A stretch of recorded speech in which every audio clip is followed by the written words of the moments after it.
Welcome back online classes supreme 60 institute. आज हम लोग स्ट्रेट लाइन में काफ़ी सारे टॉपिक पढ़ने वाले हैं जिसका नाम है parametric form, locus, position of point. इस तरह के टॉपिक्स पे हम लोग आज के लेक्चर पे बात करेंगे। ठीक है, तो सबसे पहले हम लोग स्टार्ट करने जा रहे हैं कि पैरामीट्रिक फॉर्म क्या होता है। ठीक है स्टूडेंट, कौन सा कि पैरामीट्रिक फॉर्म क्या होता है इसमें। तो पहले इस वर्ड का मतलब समझते हैं।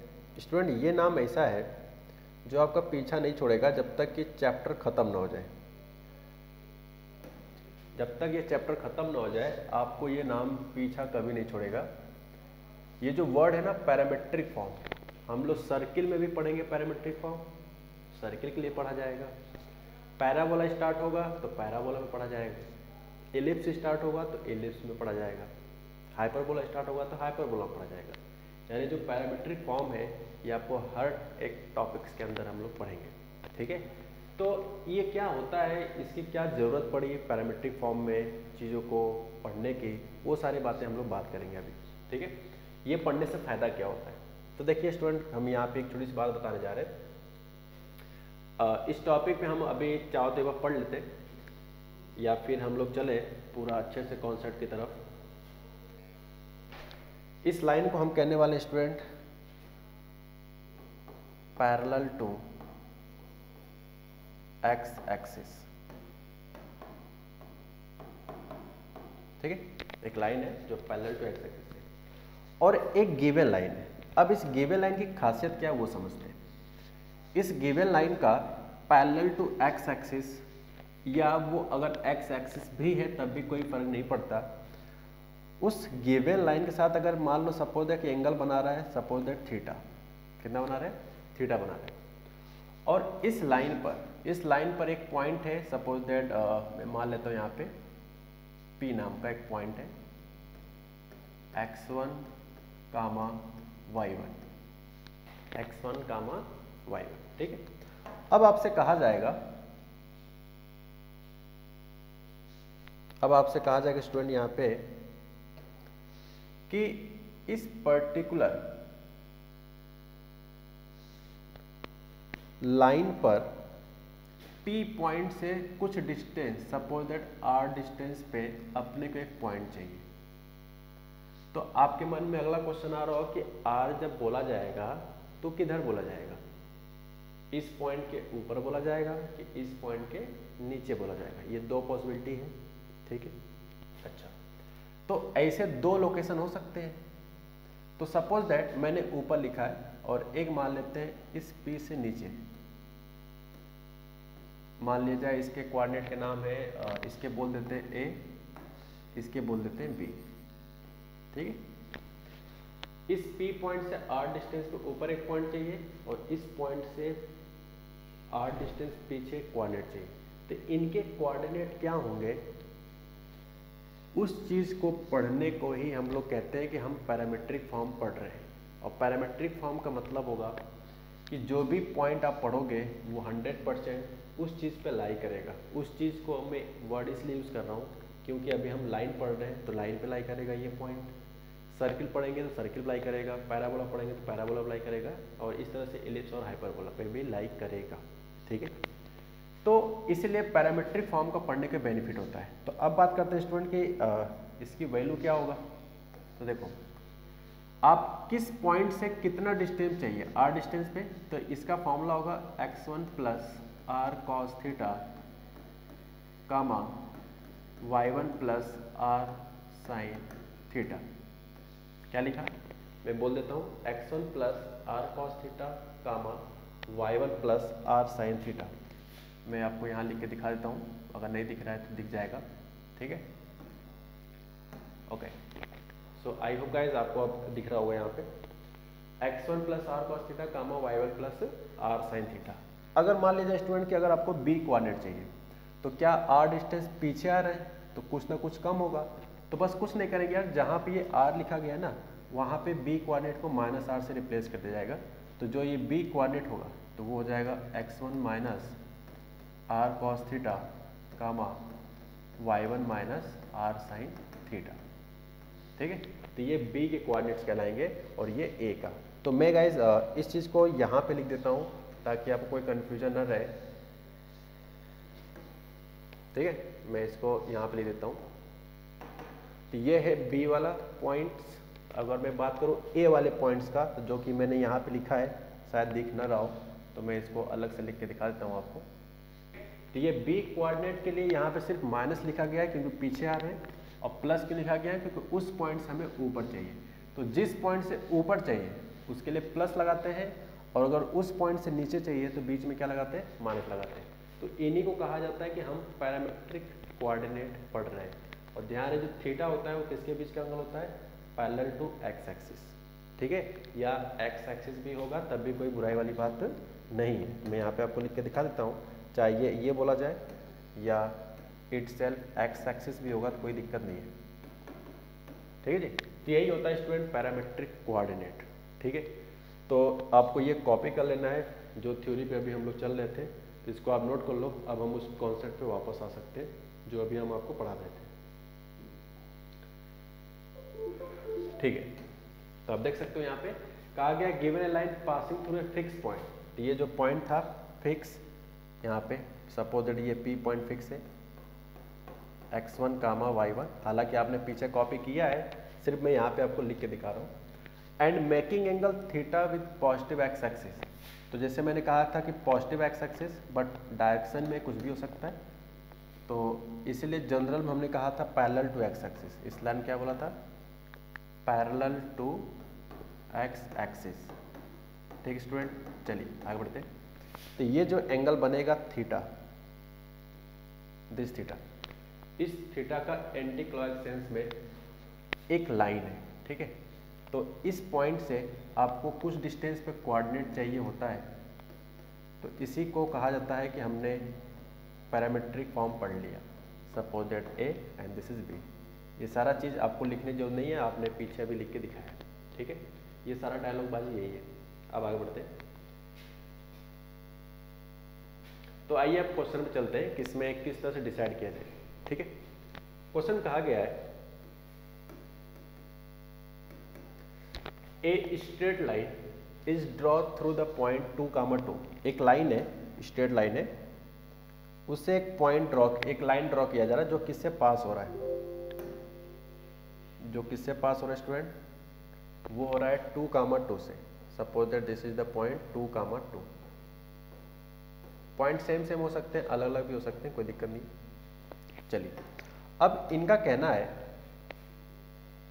कि ये जो लाइन आपने ड्रॉ किया जो इससे पास हो रहा है वो इंक्लाइंड है। इंक्लाइंड मतलब एंगल बनाता है कितने के साथ, 30 डिग्री। किसके साथ बनाता है, एक्स एक्सिस साथ। तो मैंने अभी बताया था कि ये जो एंगल बना वाला कॉन्सेप्ट है वो पैरेलल टू एक्स एक्सिस वाला भी लाइन हो सकता है या फिर एक्स एक्सिस वाला भी हो सकता है। तो ये थीटा स्टूडेंट कितना है, 30 डिग्री। ठीक, find the coordinate of 2 points, find the coordinate of 2 points on it. यानी कि इस पर्टिकुलर लाइन पे 2 पॉइंट लेने हैं अपने को जो कि P से कितने डिस्टेंस पे हो, डिस्टेंस 4 फ्रॉम P से 4 डिस्टेंस पे ऑन आइदर साइड P, यानी कि P के चाहे इधर हो चाहे इधर हो। ठीक है, तो डायग्राम के हिसाब से हम कह सकते हैं कि या तो 4 यूनिट का लेंथ इधर हो सकता है या तो 4 यूनिट का लेंथ पीछे हो सकता है। तो अगर मैं एज ए कोऑर्डिनेट के हिसाब से नाम दे दूं तो इसको हम A बोल देते हैं और इस वाले कोऑर्डिनेट को हम बच्चों B बोल देते हैं।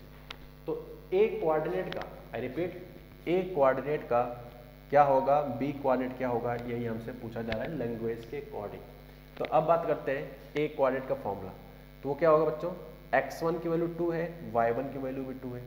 ठीक है, x1 भी 2 है, y1 2 है, और आप 4 डिस्टेंस ऊपर जा रहे हो। तो अकॉर्डिंग टू डायग्राम हम ये कह सकते हैं कि जो A आएगा वो आएगा 2 + 4 cos थीटा। थीटा कितना बच्चे, 45।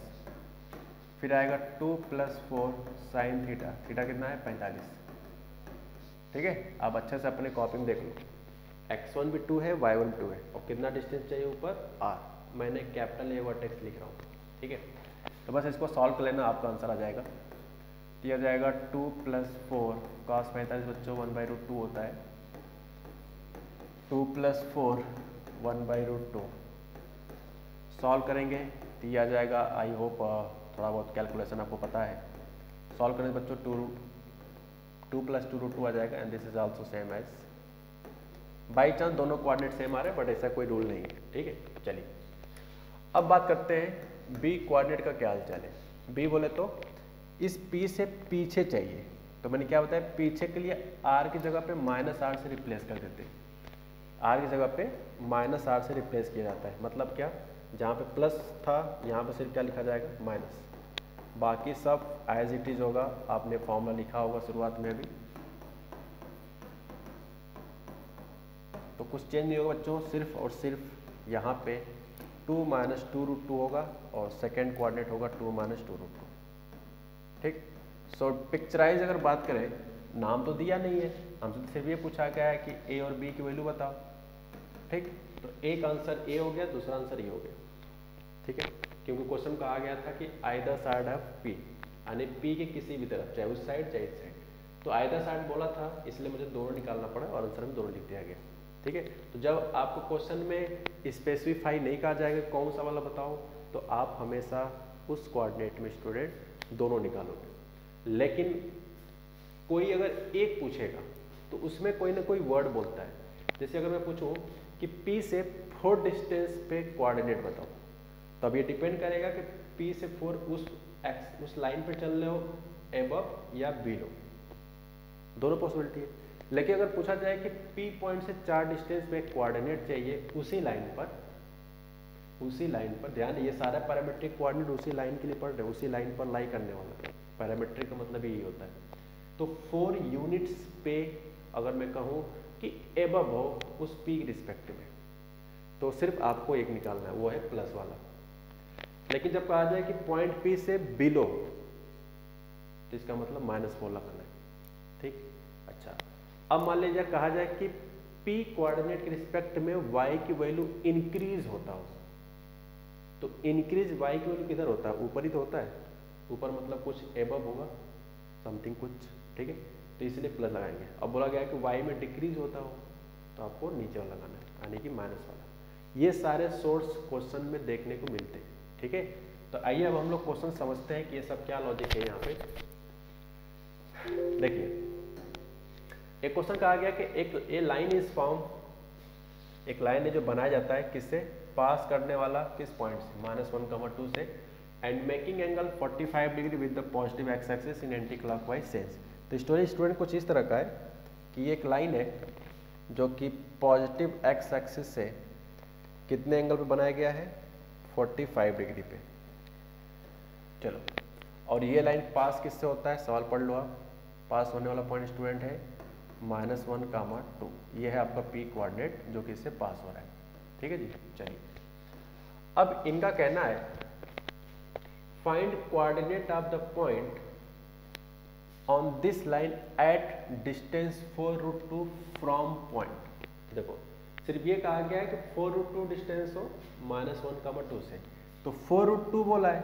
अब ये तो बोला नहीं किस साइड, तो हो सकता है कि वो ऊपर की तरफ हो, या हो सकता है 4√2 डिस्टेंस पीछे की तरफ हो। तो जस्ट लाइक ये पिछला टाइप का क्वेश्चन बन गया, ये बी लिख देते हैं, इसे ए बोल देते हैं। ठीक है, तो क्या लिखेंगे बच्चों, ए की वैल्यू, तो ए का फॉर्मूला हो जाएगा x1 प्लस क्यों लगा रहा हूँ, क्योंकि हमें ऊपर वाला पहले लिख रहे हैं। कितना डिस्टेंस चाहिए, 4√2 डिस्टेंस पे। ये सोल्यूशन चल रहा है, cos 45, ठीक है, कामा 2 + 4√2 sin 45। ठीक है, सॉल्व करेंगे तो यह आ जाएगा -1 प्लस cos 45 1/√2 होता है, √2 से √2 खत्म हो जाएगा तो बचेगा 4, and this is also √2 cancel, this is 4। तो ए वर्टेक्स मतलब ए वाला जो पॉइंट होगा वो हो जाएगा 3, 6। ठीक है, यानी ए निकाल लिया 3, 6। अब बस आपको कुछ नहीं करना है, ए का आंसर हमने निकाल दिया। अब मैं चलता हूँ बी का आंसर निकालने। आई होप आपने लिख लिया होगा। अब चलते हैं स्टूडेंट बी की तरफ। ठीक है, बी में कुछ नहीं चेंज होगा, सिर्फ और सिर्फ बीच में साइन किसका चेंज होगा, बाकी सारा डायलॉग सेम रहेगा। तो पॉइंट बी के लिए क्या करें, -1 कितना डिस्टेंस पीछे है 4√2, तो यहाँ पे माइनस लगा देंगे, सिर्फ इतना चेंज होगा, बाकी कुछ भी चेंज नहीं होने वाला है। तो b कितना आ जाएगा स्टूडेंट, -5 कामा माइनस का 2, ये रहा सेकेंड आंसर। ठीक है, तो इसमें भी नहीं कहा गया था कि p के किस साइड चाहिए, अबव या बिलो वगैरह जो भी, तो इसलिए आपको दोनों निकालना पड़ेगा। अब इसमें एक क्वेश्चन हो जाता हूँ, जैसे लिखा है a point 1, -3 is translated parallel. Translated parallel क्या मतलब है, हमें ये हम समझाएंगे।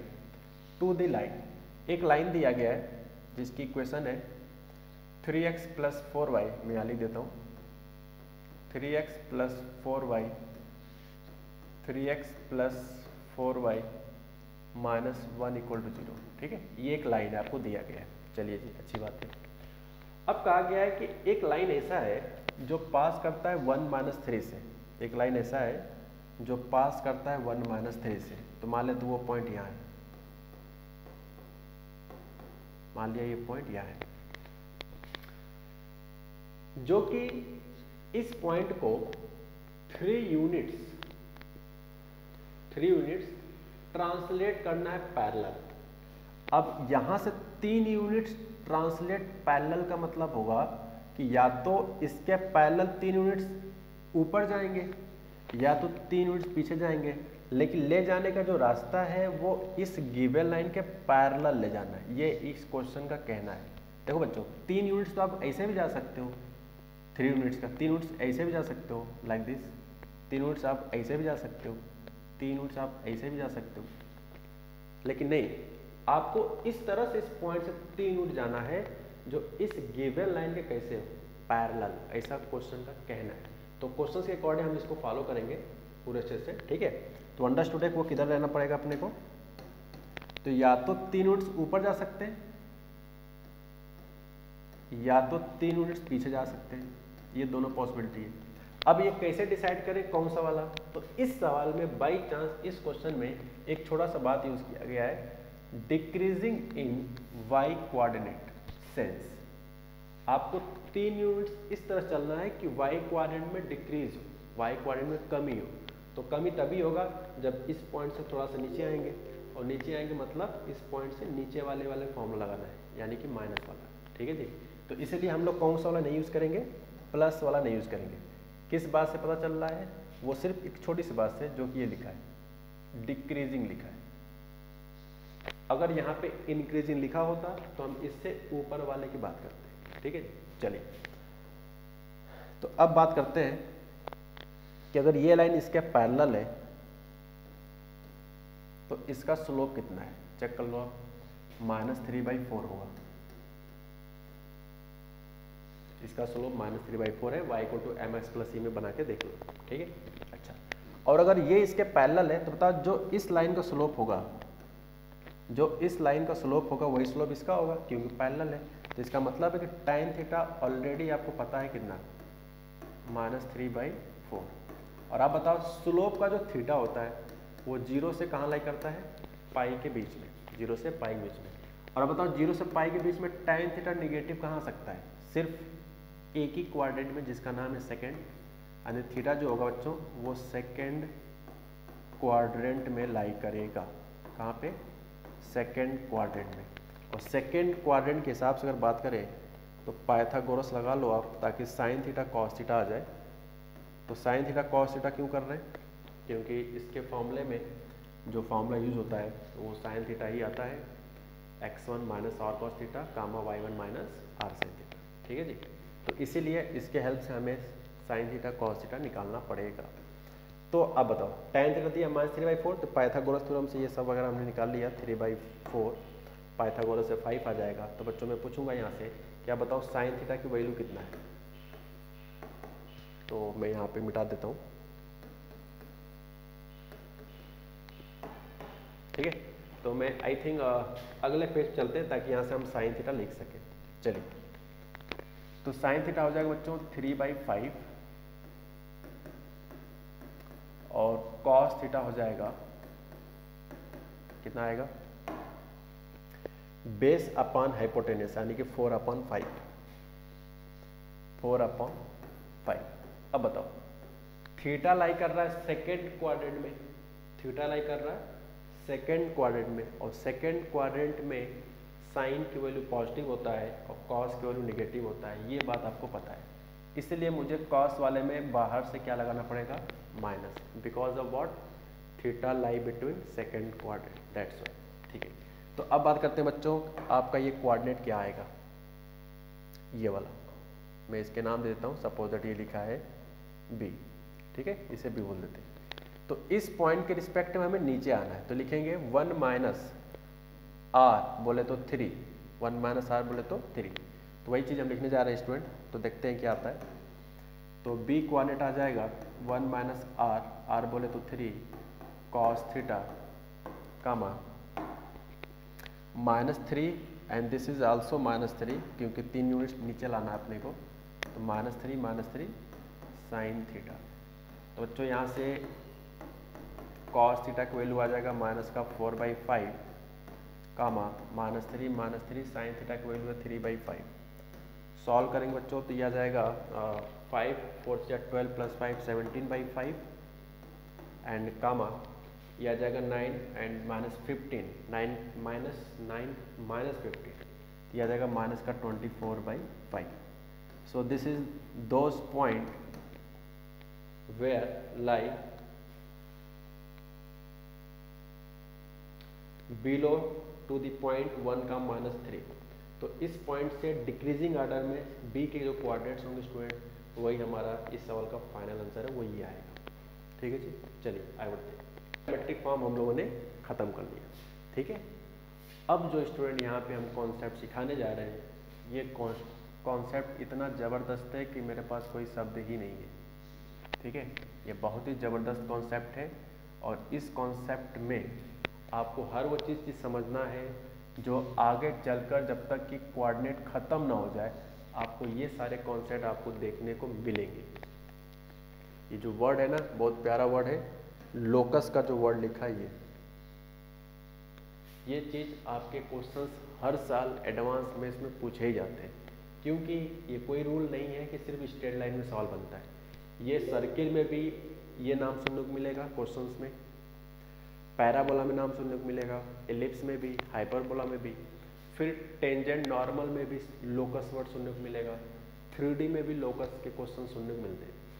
सो लोकस क्वेश्चन आपको हर जगह हर चैप्टर में मिलते रहेंगे, ठीक है। चलिए, ये होता क्या है पहले इसके बारे में हम बात कर लें, फिर हम लोग आगे बात करेंगे। तो देखिए लोकस क्या होता है, पहले इसके हम बारे में बात कर लें, फिर आगे चलते हैं। देखिए, locus of a moving point, ये होता क्या है पहले इसको हम समझेंगे, तो उसके बाद लिखेंगे। जिस तरह से बोलूँगा लिखने के लिए तभी लिखना, ठीक है। तो आपको हेडिंग डाल लेना है locus of a moving point, उसके बाद स्टोरी स्टार्ट होती है। चलिए, मान लिया जाए ये एक लाइन है, ठीक, और एक लाइन ये है, this is x axis, this is y axis, y axis and this is x axis, ठीक। और ये पता है आपको ओरिजिन होता है। अब इसके शब्दों में बहुत कुछ छुपा हुआ है। Locus of a moving point, locus of a moving point, देखो यहाँ पे कितने पॉइंट के मूविंग की बात कर रहा है, ए मूविंग पॉइंट, यानी ए मतलब एक मूव करने वाला कोई ना कोई पॉइंट होगा, ठीक है। जैसे मान लिया जाए ये पॉइंट है पी, ठीक। सपोज दैट मूव करते हुए ये यहाँ आ गया, कुछ चेंज हो जाएगा कोऑर्डिनेट। मान लिया जाए मूव करते हुए वो यहाँ आ गया, सपोज दैट यहाँ पे हो सकता है मूव करते हुए वो कहीं यहाँ चला जाए, ये भी पॉसिबिलिटी है, ठीक है। कहीं भी जा सकता, फ्री है। सपोज दैट मूव करते हुए वो कुछ यहाँ चला जाए, मान लेते हैं इसे रेंडम, कुछ भी ऐसे मान लिया यहाँ चला आया। तो देखो ये जितने भी पी पॉइंट्स हैं ये मूव कर रहे हैं, कोऑर्डिनेट प्लेन पे मूव कर रहे हैं। तो इस मूविंग पॉइंट का, अच्छा ऐसा तो है ना कि यहाँ से सीधे जंप करके यहाँ आया है, ऐसा नहीं है। मूव करने का हम तरीका दिखा रहे हैं, मान लो यहाँ यहाँ यहाँ यहाँ यहाँ फिर यहाँ आया होगा, चलते चलते चलते, ये सब क्या है, मूविंग पॉइंट। हमने 2-4 लिख के बस दिखाए, मूविंग पॉइंट इसमें बहुत सारे होंगे, ठीक है। तो लोकस का मतलब होता है कि ये जो पॉइंट्स मूव कर रहा होता है इनको ज्वाइन करो, क्या करो बच्चों, इनको ज्वाइन करो। ज्वाइन करने से, आई रिपीट, ज्वाइन करने से जो ज्योमेट्री बनता है, इनके पॉइंट को ज्वाइन करने से जो ज्योमेट्री बनता है, इसकी ज्योमेट्री से जो कुछ भी डेवलप होता है, जो कुछ भी शेप साइज बनता है, यही हमारा कहलाता है स्टूडेंट लोकस। क्या कहलाता है, लोकस। बहुत सारे पॉइंट्स होंगे, मान लो एक पॉइंट यहाँ भी हो सकता है, एक पॉइंट यहाँ भी हो सकता है, यहाँ भी हो सकता है, कहीं से हो सकते हैं, ये भी पॉइंट है। तो ये जितने भी मूविंग पॉइंट्स होते हैं, इनको ज्वाइन करने वाला जो चित्र बनता है, जो डायग्राम बनता है, उसी को कहते हैं कि हमने इस मूविंग पॉइंट का क्या निकाला, लोकस निकाला। यानी कि रियलिटी क्या है, लोकस किसे कहेंगे, कि लोकस जो होता है किसी भी मूविंग पॉइंट का पाथ का इक्वेशन होता है। पाथ मतलब पथ, पथ मतलब जिस चीज पे वो चलता है, ठीक है। जैसे लाइक दिस, तो देखो ये किस पे चल रहा है, मूव, ये भी मूविंग पॉइंट है, लेकिन जब इसको हम ज्वाइन कर रहे हैं तो बाई चांस एक शेप क्रिएट हो रहा है ऐसा जिसके बारे में हम बचपन से जानते हैं। तो क्या कह सकते हैं कि एक पॉइंट मूव कर रहा है इस तरह से कि जब इन सारे पॉइंट को ज्वाइन कर रहे हैं तो ज्वाइन करने से क्या फिगर बन रहा है, सर्किल का। जैसे मान लिया जाए एक पॉइंट है कुछ ऐसे मूव कर रहा है, मैं पूछूं कि किस पाथ पे मूव कर रहा है, तो सिर्फ मूविंग पॉइंट को आपको जोड़ देना है जितने भी पॉइंट्स बन रहे हैं। तो वो सच्चाई देखा जाए तो ये एक लाइन पे लाई कर रहा है। मैं कहूं कि ये किस पॉइंट पे लाई कर रहा है, तो रूल क्या कहता है कि लोकस के लिए सिर्फ मूविंग पॉइंट को जोड़ दो। तो अगर इसको हम जोड़ेंगे कुछ इस तरह से, तो अगर ध्यान देखो तो ये पैराबोला बन रहा है, जो कि हम लोग आगे चल के पढ़ेंगे। यानी कि पूरी फाइनल बात क्या निकल के आ रहा है यहाँ पे स्टूडेंट, फाइनल बात ये है इसका पूरा कि लोकस क्या होता है वास्तव में, वो जिस पाथ पे घूमता है, जिस पाथ पे टहलता है, जिस पाथ पे ट्रेवल करता है, उसकी इक्वेशंस, कर्व की इक्वेशंस को ही हम कहते हैं कि हम लोकस निकाल रहे हैं, ठीक है। अब बात करते हैं, लोकस समझ में आ गया अपने को कि लोकस क्या होता है, वो किसी भी पॉइंट का पाथ की इक्वेशन होता है, उसी को हम लोग लोकस कहते हैं। तो पहले आपको ये ज्योमेट्री बना लेना है जो आपको कॉपी में भी दिख रहा है, ठीक है। उसके बाद हम आते हैं अपने टॉपिक्स पे। चलिए, तो यहाँ पे क्या लिखा है, locus of a moving point is actually, वो क्या आता है वास्तव में, actually equation of the path. वास्तव में क्या होता है, पाथ का इक्वेशन होता है, ठीक है। तो उस डायग्राम को बनाने के बाद आपको ये डायग्राम में ये चीज कॉपी कर लेना जो इस समय आपको दिख रहा है, ठीक है स्टूडेंट। चलिए, तो which is the point, which is the point moving, यानी जहाँ पे जो मूव पॉइंट जो था मूव कर रहा था उसके पाथ की इक्वेशंस को कहते हैं कि वो हमने लोकस निकाला। अब बात करते हैं कि चलो भाई लोकस तो पता चल गया क्या होता है, हम जब क्वेश्चंस पढ़ेंगे तो हमें पता क्या चलेगा कि लोकस का क्वेश्चन है और उसको सॉल्व कैसे करना है। तो पहली बात कि लोकस पहचानना बड़ा आसान होगा, क्योंकि क्वेश्चन में खुद बोल देगा कि find locus of that point, वो बोलेगा। ये चीज़ कंफर्म हो गया कि लोकस सवाल पहचानने के लिए कोई ज़्यादा डिफिकल्ट टास्क है नहीं, क्योंकि ये क्वेश्चन में बोला जाएगा कि फाइंड लोकस समथिंग। लेकिन अगर क्वेश्चन में लोकस बोल दिया गया तो आप अपनी तरफ से कोई भी फालतू मेथड नहीं लगाना है। लोकस के क्वेश्चन को सॉल्व करने का एकदम यूनिक मेथड है, कुछ स्टेप्स है, उसको फॉलो करना है and then you will get finally locus of a moving point, ठीक है। तो आप इस तरह से सवालों का आंसर फाइनली आप निकाल लोगे जिसका भी पूछा जाएगा। तो आइए चलते हैं कि मेथड क्या होता है, किसी भी मूविंग पॉइंट का लोकस निकालने का तरीका क्या होता है। अब हम चलते हैं सीखने। चलिए, ये है मेथड, ठीक है, ये है मेथड। सब 4 स्टेप्स हैं, इसी स्टेप से आपके सारे सवाल 100% लग जाएगा, इसी 4 स्टेप से आपके सारे सवाल लग जाते हैं। और इसको अगर आप समझ लिए तो लोकस आपका कंप्लीट हो गया। देखिए, इनका कहना है लेट दैट मूविंग पॉइंट, सबसे पहला काम होगा कि आपको क्वेश्चन में कहा जाएगा कि इस पॉइंट का लोकस बताओ। कोई भी पॉइंट होगा, पॉइंट में सेंट्रोइड का लोकस पूछ सकता है, पॉइंट में ऑर्थो सेंटर का, इन सेंटर का, फुट ऑफ परपेंडिकुलर का, किसी भी जगह के पॉइंट का लोकस पूछा जा सकता है क्वेश्चन में। तो सबसे पहला काम होगा कि जिस पॉइंट का लोकस पूछेगा उसको हम क्या मानेंगे, कोऑर्डिनेट की तरह h, k मानेंगे, पहला स्टेप। यानी आपको क्वेश्चन पढ़ के समझना जरूरी है कि किस चीज़ का लोकस पूछ रहा है। तो जिस पॉइंट का लोकस पूछ रहा होगा उसी पॉइंट को हम क्या मानेंगे, h, k। ये होता है पहला स्टेप। अब आते हैं दूसरे स्टेप में। आपको सारे इक्वेशन बनाने होंगे, फॉर्म ऑल पॉसिबल इक्वेशन। लेकिन ध्यान स्टूडेंट, इसको आप अपनी मर्जी से कोई फालतू की इक्वेशन नहीं बनाओगे, कुछ भी नहीं बनाना है अपनी मर्जी से। तो अब बात करते हैं बनाए कहाँ से। तो सिर्फ वही रिलेशन से आपको इक्वेशन बनाने होंगे जो क्वेश्चन में दिया जाएगा। ये भी आसान काम है, क्वेश्चन दिया ही जाए कुछ ना कुछ, सिर्फ क्वेश्चन के कंडीशन का यूज करके आपको इक्वेशन बनाना है। जो क्वेश्चन में दिया जाएगा, जो कहा जाएगा, सिर्फ उसी का यूज करके आपको इक्वेशन बनाना है। ये होता है दूसरा स्टेप। थर्ड स्टेप, उसके बाद आपको एलिमिनेट करना होगा। अब बात करते हैं किसको एलिमिनेट करेंगे। तो मेरा कहना है वो स्टूडेंट, आप सिर्फ वेरिएबल को एलिमिनेट करोगे, सिर्फ वेरिएबल को। अब बात करते हैं पता कैसे चलेगा क्वेश्चन में वेरिएबल कौन है। हम जब क्वेश्चंस कराएंगे तो वहाँ पे आपको बता देंगे। सिर्फ दिमाग में आपको ये रखना है कि वेरिएबल को एलिमिनेट करते हैं। कैसे करते हैं, ये सारी बातें क्वेश्चन टू क्वेश्चन चेंज होता रहता है सिचुएशन के हिसाब से, क्वेश्चन का फॉर्मेशन किस तरह से, ठीक है। तो जो सबसे डिफिकल्ट टास्क होता है स्टूडेंट, वो हमारा ये होता है, ठीक है। तो इस स्टेप से आपको मोहब्बत कर लेना चाहिए। ये स्टेप्स आपका सबसे इम्पोर्टेंट है, और मोहब्बत इम्पोर्टेंट ही होता है अगर आपको याद हो, ठीक है। डिपेंड करता है किससे करते हो। तो यहाँ लिखा है we eliminate all the variable to get a relation. तो आपको सिर्फ उसको एलिमिनेट करना है जो वेरिएबल्स हो, वेरिएबल के अलावा किसी भी नंबर को एलिमिनेट नहीं करना है, ठीक है। टू गेट, और एलिमिनेट करने के बाद आपके दिमाग में एक ऐसा रिलेशन सॉल्यूशन में दिखना चाहिए जिसमें वेरिएबल दोबारा ना आए। तो जब ऐसा रिलेशन आ जाएगा तो वही कहा गया है गेट ए रिलेशन। आप एक ऐसा रिलेशन प्राप्त करो जिसमें क्या क्या इन्वॉल्व हो। सिर्फ 3 तरह के नंबर इन्वॉल्व होने चाहिए, h हो, k हो, कांस्टेंट हो।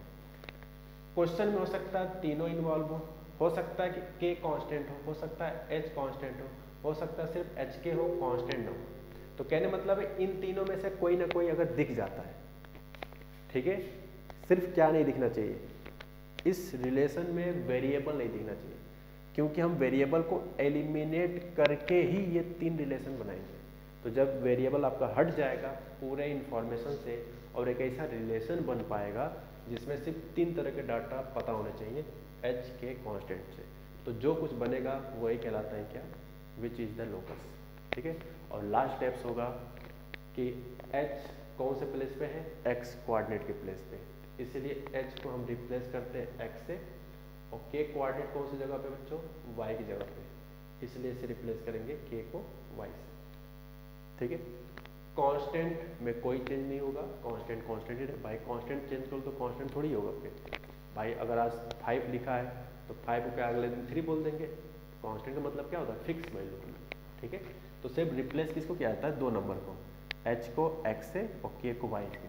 और ध्यान स्टूडेंट, ये रिप्लेस वाला स्टेप्स आपके पास तभी है जब क्वेश्चन में सिर्फ और सिर्फ किस तरह के नंबर्स दिखने चाहिए, सिर्फ और सिर्फ 3 तरह के। कौन कौन सा, h, k एंड कांस्टेंट। जब ये 3 तरह के नंबर दिखेंगे तभी आपको ये चौथा स्टेप करना है, वरना नहीं करना है, ठीक है।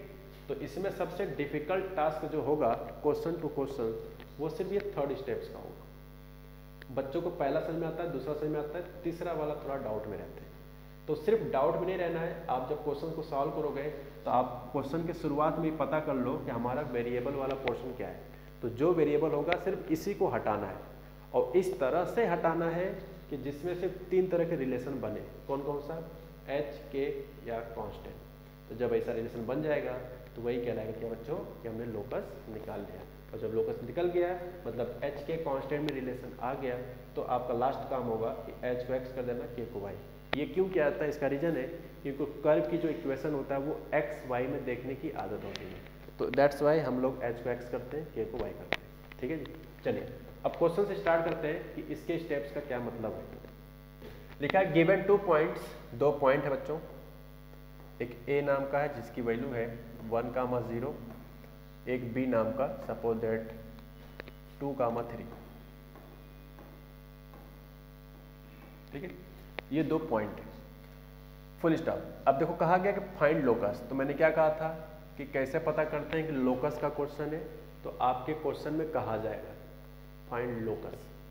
अब अगला क्वेश्चन आता है किसका लोकस, तो वो क्वेश्चन के आगे कुछ ना कुछ कहा जाएगा। जैसे किसका लोकस पूछा गया है, locus of a point P, आपको एक ऐसे पॉइंट का लोकस बताना है which is move such that P A बराबर 2 टाइम्स पी बी। मतलब एक पॉइंट ऐसा है पी जो मूव कर रहा है, कहीं भी जा सकता है, मूव करते हुए कहीं भी आ सकता है, लेकिन इन सारे मूविंग पॉइंट में खासियत क्या हो, खासियत क्या है क्वेश्चंस में कि वो पी ए की लेंथ जो है वो दोगुना है पी बी की लेंथ से, किसी भी प्लेस पे होता है। तो ये मैं कुछ रैंडम डायग्राम इस तरह से बना के दिखा रहा हूँ सिर्फ इसलिए क्योंकि ये पी घूम रहा है, घूम के कहीं भी जा सकता है। सपोज दैट ये वाला हो गया, ठीक है, लाइक दिस, हो सकता है ये वाला हो, कहीं भी हो सकता है। तो फिलहाल मैंने ऊपर ही बना के दिखा दिया, अच्छी बात है। तो ये क्या कहना चाह रहा है कि ये जो 2 फिक्स पॉइंट है दिस एंड दिस, इस फिक्स पॉइंट का एक मूविंग पॉइंट इस तरह से मूव कर रहा है कि पी ए का डिस्टेंस 2 टाइम्स पी बी हो। इसको मैं डॉट डॉट करके क्यों दिखाया हूँ, इसका रीजन है क्योंकि पी जो है वो एग्जैक्ट नहीं है, क्योंकि इसी का तो हमें लोकस बताना है। और लोकस क्या होता है कि जिस पॉइंट को लोकस निकालते हैं वो घूमता रहता है, तो इसलिए किसी एग्जैक्ट लोकेशन पे नहीं दिखा सकते, समझने के लिए सिर्फ, ठीक है। लेकिन जब क्वेश्चन को सॉल्व करेंगे तो एक ही जगह पे लिख के हम लोग दिखा देते हैं, ठीक है। तो अब कहीं मान लो, सपोज दैट हम इसे मान लेते हैं, इसको मान लेते हैं पी कोऑर्डिनेट है एच कामा के। तो मेथड आप पढ़ो, पहला स्टेप क्या था, step first, please read the first. क्या कहा गया था, let that moving point is H comma K, ठीक है, let that moving point is H comma K. तो एच कामा के मान लिया। दूसरा स्टेप क्या होता है, स्टेप नंबर 2, देखो यहाँ पे, फॉर्म ऑल पॉसिबल इक्वेशन। आपको सारी पॉसिबिलिटी इक्वेशन फाइंड करना है जो अपने मन से नहीं, जो क्वेश्चन में कहा जाएगा। ये सबसे इजी पार्ट है, अपने तरफ से कोई दिमाग नहीं लगाना है, सिर्फ वही इक्वेशन फॉर्म करने जो क्वेश्चन में कहा जाएगा, ठीक है जी। चलिए, तो क्वेश्चन में क्या कहा गया है, कौन सा बात है जो गिवन है, तो गिवन है student P A equal to 2 times P B. ये आपको बात कहा जा रहा है, आपको अपनी तरफ से नहीं लगाना, क्वेश्चन में कहा जाएगा 100%। तो पी ए क्या होगा, पी का ए से डिस्टेंस, मैं थोड़ा मिला देता हूँ समझने के लिए, और पी का बी से डिस्टेंस, ठीक है। तो पी ए डिस्टेंस कितना आ जाएगा, रूट लगा लेते हैं, h माइनस 1 का स्क्वायर प्लस k माइनस 0 का स्क्वायर 2 टाइम्स पी बी कितना हो जाएगा, p का b से डिस्टेंस, तो दिस इज h माइनस 2 का स्क्वायर प्लस k माइनस 3 का होल स्क्वायर, ठीक है। अब थोड़ा सा कैलकुलेशन करना है तो इसको मैं कर देता हूँ फिलहाल। तो आई होप कैलकुलेशन आपका अच्छा है, मैं यहाँ पे बस लिख देता हूँ, ठीक है। चलिए, 2 टाइम्स स्क्वायर रूट, यहाँ से ओपन करेंगे a minus b whole square, तो आएगा h square k square minus 4h minus 6k, this is 6 and this is 4 and 9 plus 4 30, ठीक है। अब क्या करेंगे, अब इसका बोथ साइड होल स्क्वायर कर लो ताकि रूट वगैरह हट जाए। तो मैं यहाँ लिख देता हूँ बोथ साइड होल स्क्वायर, ठीक है। बोथ साइड होल स्क्वायर करते हैं, फिर देखते हैं लेफ्ट साइड क्या बनता है। अब मुझे इसको मिटाना पड़ेगा, आई होप आपने डायग्राम समझ लिया है, ठीक है। तो मैं इसको मिटा देता हूँ क्योंकि बोथ साइड होल स्क्वायर करने वाले हैं हम लोग, ठीक है। चलिए, इसके बाद ऊपर आते हैं, स्क्वायर करेंगे तो रूट हट जाएगा, तो ये बचेगा h square plus k square minus 2h plus 1, 2 का स्क्वायर 4 हो जाएगा, और ये रूट हट जाएगा तो ब्रैकेट में क्या बचेगा, h square plus k square minus 4h minus 6k and plus 30, ठीक है जी। अब देखो मैं इसको एक लाइन कर लेता हूँ, ये हो जाएगा 4h स्क्वायर, तो एक h स्क्वायर उधर चला जाएगा, तो क्या बन जाएगा 3h स्क्वायर, ये होगा 4k स्क्वायर, ये उधर ट्रांसफर हो जाएगा तो 3k स्क्वायर, ठीक है जी। चलिए, पहले इसको हम डिलीट कर दें ताकि कन्फ्यूजन ना रहे क्या हो रहा है, ठीक है। अभी आएगा -16h, ये है -2h, उधर जाएगा तो +2h हो जाएगा, सॉल्व करेंगे तो -14h हो गया, और ये हो जाएगा -24k, ठीक है।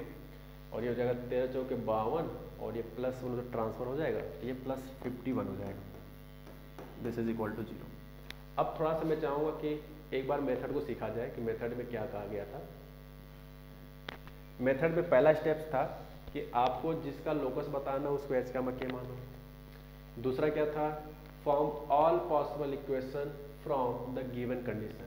तो यहाँ पे गिवन कंडीशन क्या था कि PA = 2 टाइम्स PP, तो वो मैंने यूज़ किया।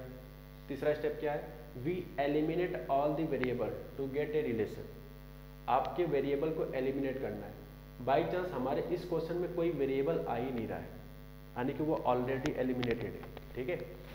उसके बाद किस में रिलेशन बनाना था, अगर आप सवाल को ध्यान से पढ़ो तो रिलेशन आपको बनाना है 3 चीज़ों में, h दिखे कहीं ना कहीं, k दिखे, और साथ साथ कांस्टेंट। इन ये तीनों दिखेंगे तभी कोई दिक्कत नहीं है, कोई 2 दिखेगा, कोई 1 दिखेगा, ऐसा भी हो सकता है, ठीक है। तो क्या हमारा जो रिलेशन आया है कैलकुलेशन करने से, क्या इसमें सच्चाई ये है कि h, k एंड कांस्टेंट वगैरह सब दिख रहे हैं? तो यही क्या कहलाएगा, जब ये 3 चीज़ में रिलेशन आ जाता है तो यही कहलाता है लोकस। और लास्ट स्टेप्स क्या होता है स्टूडेंट, कि अपने को रिप्लेस करना होता है किससे, h को x से, k को y से। तो जहाँ जहाँ h बच्चा हो वहाँ पे आपको x रख देना है, बाकी सब आंसर आ गया। तो 3x² 3y² -14x -24y and 51 is equal to 0। तो यही कहलाएगा उस मूविंग पॉइंट का locus. This is the answer, ठीक है।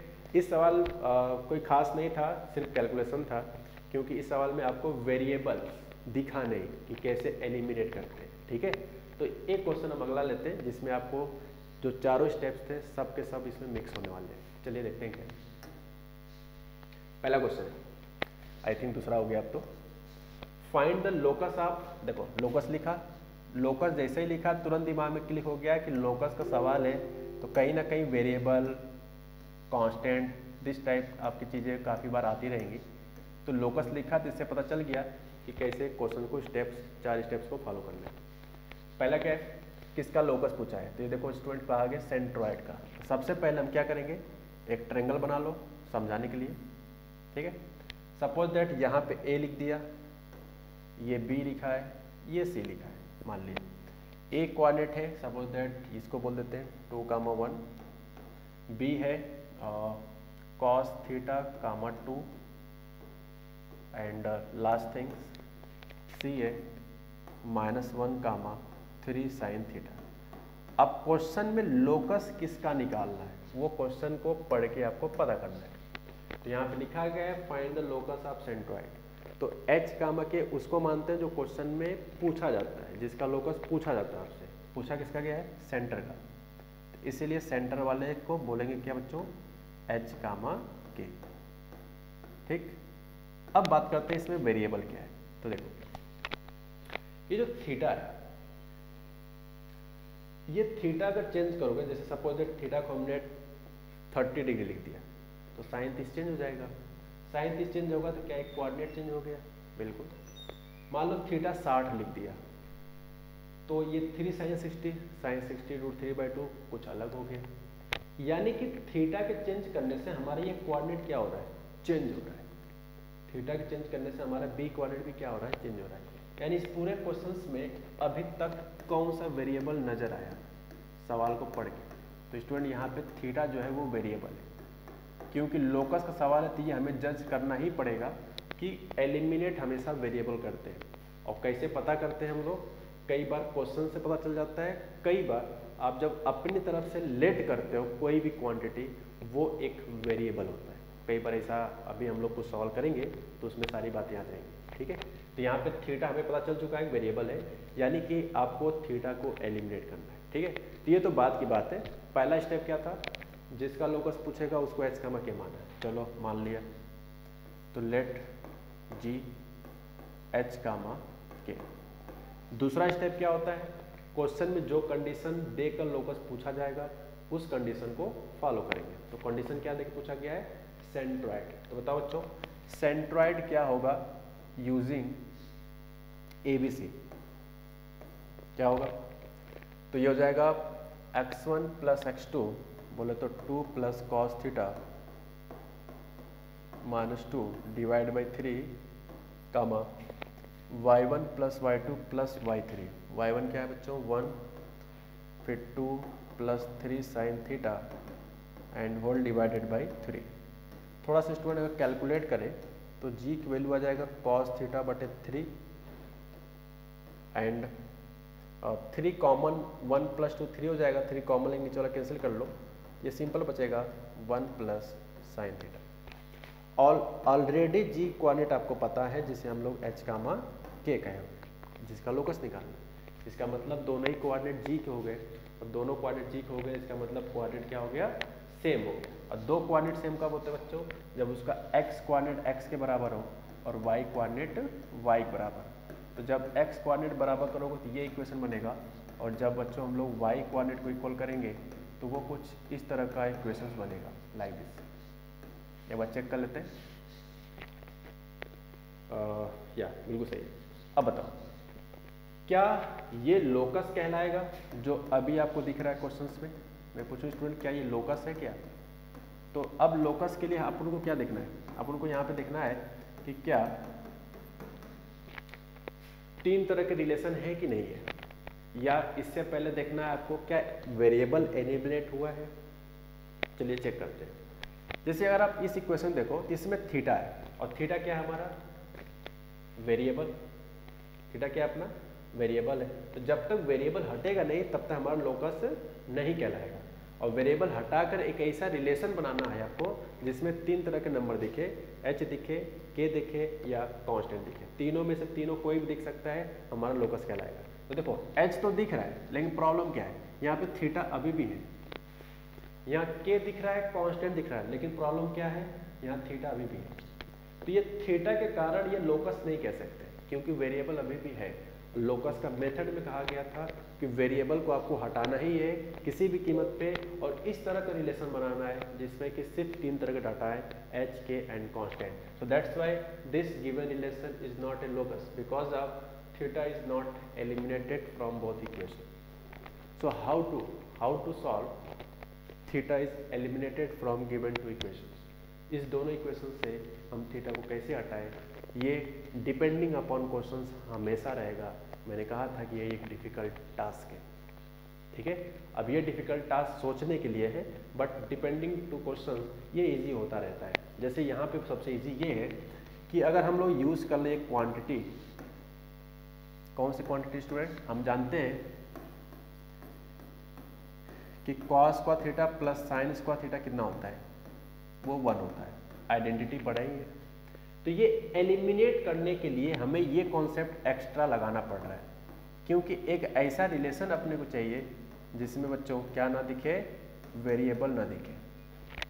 तो ये स्क्वायर करके हमने इनको ऐड कर दिया, और आपको पता है कि cos square theta plus sine square theta equal 1, क्योंकि ये आइडेंटिटी होता है।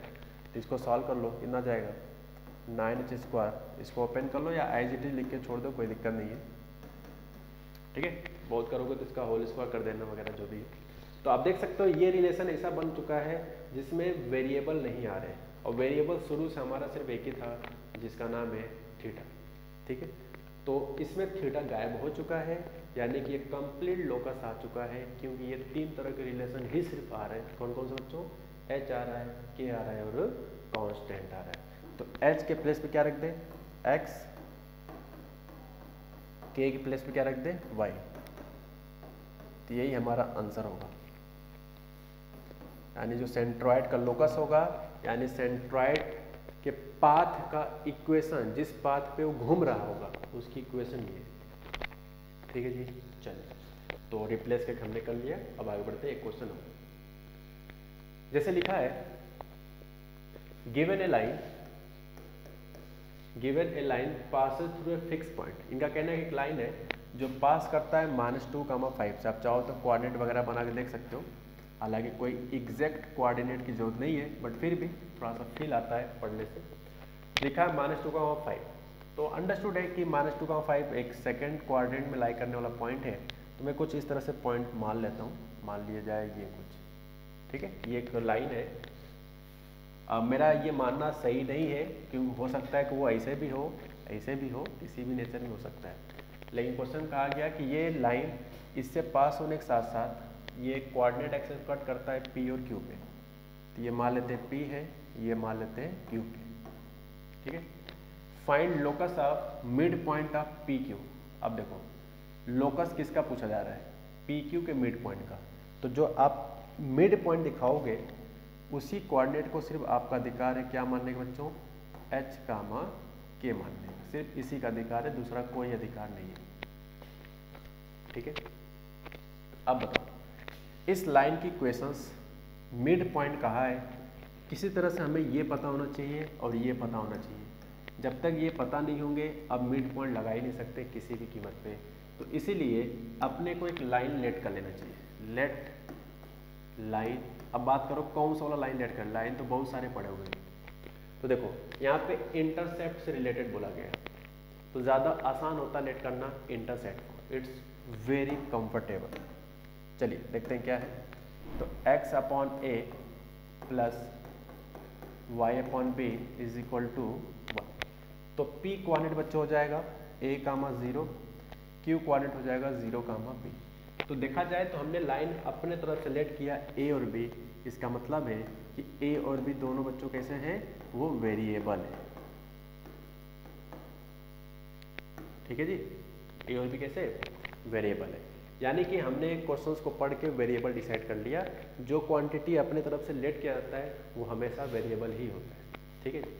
तो पहला रिलेशन, क्योंकि दो इक्वेशन है, सॉरी दो वेरिएबल है, तो इक्वेशन भी दो ही बनना चाहिए, या दो से ज़्यादा बनेगा कोई दिक्कत नहीं है।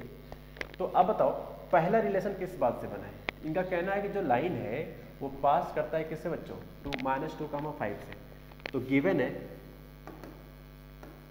लाइन पास -2,5, ठीक है, -2,5। So first equation is what, तो इसको लाइन को पास करा दो इससे, तो x कोऑर्डिनेट हो जाएगा -2/5 प्लस, सॉरी यहाँ पे a होगा, प्लस y कोऑर्डिनेट कितना बच्चों 5। This is the equation number first, ठीक है। पहला चीज हो गया। मैंने क्या कहा था, क्वेश्चंस में अपना दिमाग 1% नहीं लगाना है। क्वेश्चन में जो इन्फॉर्मेशन कहा जाएगा सिर्फ हम वही इन्फॉर्मेशन यूज करेंगे। हम अपनी खोपड़ी अपनी दिमाग सिर्फ एक जगह लगाएंगे, एलिमिनेशन की टाइम, सिर्फ एलिमिनेशन टाइम। तो अभी तक एक गिवन कंडीशन को हमने यूज किया है कि वो -2,5 से पास हो रहा था, तो चलो बन गया पहला इक्वेशन। दूसरा क्या कह रहा है स्टूडेंट, दूसरा यहाँ पे ये कह रहा है कि cutting coordinate axes at P and Q, और लोकस पूछा गया मिड पॉइंट का। तो अब अपन को मिड पॉइंट का कॉन्सेप्ट का यूज करना है। तो देखते हैं स्टूडेंट मिड पॉइंट के हिसाब से क्या होगा। तो गिवन है m is mid point of p and q, mid point of p and q, ठीक है। तो p एंड q का मिड पॉइंट m हो जाएगा 0 + a/2 comma b + 0/2। So I hope यहाँ से m कोऑर्डिनेट आता है a/2 कामा b/2। ऑलरेडी कोऑर्डिनेट m की वैल्यू दिया है आपको बच्चों h कामा k, ठीक है। तो दोनों कोऑर्डिनेट कैसा हो गया, सेम हो गया। तो इसका मतलब है कि m कोऑर्डिनेट सेम है, point m will be same, point m is same. तो दो कोऑर्डिनेट सेम कब होते हैं, जब बच्चा उसका x कोऑर्डिनेट x के बराबर हो। तो a/2 = h, at the same time y coordinate y के इक्वल होना चाहिए। तो बच्चों यहाँ से a = 2h हो जाएगा एंड b की वैल्यू 2k हो जाएगा, ठीक है। This is the end. चलिए, तो a 2h b 2k। अब मैं आपसे पूछूं क्या ये लोकस है। तो देखो h आ रहा है, कांस्टेंट आ रहा है, लेकिन बगल में a लिखा है, और a क्या था बच्चों, अगर आप ध्यान देखो तो a क्या था हमारे सवाल में, a हमारे सवाल में वेरिएबल था, इसीलिए ये क्या नहीं कहलाएगा अभी। That's why this is not given A locus, ये लोकस नहीं कहलाएगा। ये भी लोकस नहीं कहलाएगा क्योंकि इसमें भी वेरिएबल फंसा है। तो जब तक ये वेरिएबल हटेंगे नहीं तब तक हमारा काम बनने वाला नहीं है लोकस का। और मैंने कहा था जब भी एलिमिनेशन होगा ये depending to depending question change हो सकता है, वर्किंग प्रोसेस जो भी दिमाग में आ रहा है सब कुछ अलग अलग हो सकता है डिपेंडिंग अपॉन क्वेश्चन। यहाँ पे एलिमिनेट करने का कॉन्सेप्ट क्या है बच्चों, आइए हम बात करते हैं। आपने एक इक्वेशन बनाया है फ्रॉम फर्स्ट, अगर आप ध्यान से देखो अपने कॉपी में तो फर्स्ट इक्वेशन आपने बनाया था, मैं देख लेता हूँ क्या था एक बार, वो ये वाला -2 upon a plus 5 upon b is equal to 1, -2 upon a plus 5 upon b is equal to 1। ठीक है, तो ए की जगह पे 2h रख दो, क्या रख दो बच्चों, ए की जगह पे 2h एंड बी की जगह पे बच्चों क्या रखते हैं 2k। ठीक है, एलसीएम ले लेंगे तो ये हो जाएगा 2h, सॉल्व करेंगे बच्चों तो ये आ जाएगा -2k, इसको सॉल्व करेंगे तो 5h इक्वल टू 1। तो यहाँ से हो जाएगा 5h -2k is equal to 2hk। और मैंने कहा था जब सारे वेरिएबल हट जाए, इस सवाल में गाइस हमारे सिर्फ 2 ही वेरिएबल थे ए और बी नाम का, तो उसी को मेरा हटाना टारगेट था। हटाने का सोर्स बड़ा प्यारा दिया था, ये लाइन पास होता है -2, से। तो पास कराने के बाद ए बी के उठा के सब्स्टिट्यूट कर दिया। अब आप देख सकते हो इस रिलेशन में कहीं भी ए बी नहीं आ रहा है, कहीं भी नहीं आ रहा है, इसका मतलब ये क्या कहलाएगा, लोकस कहलाएगा। ठीक, यानी कि वेरिएबल एलिमिनेट हो चुका है। तो अब क्योंकि लोकस कहला गया तो लास्ट में क्या करते हैं, चौथा स्टेप h को x करते हैं और k को बच्चों y से रिप्लेस करते हैं। ये मेथड में पढ़ाया गया है।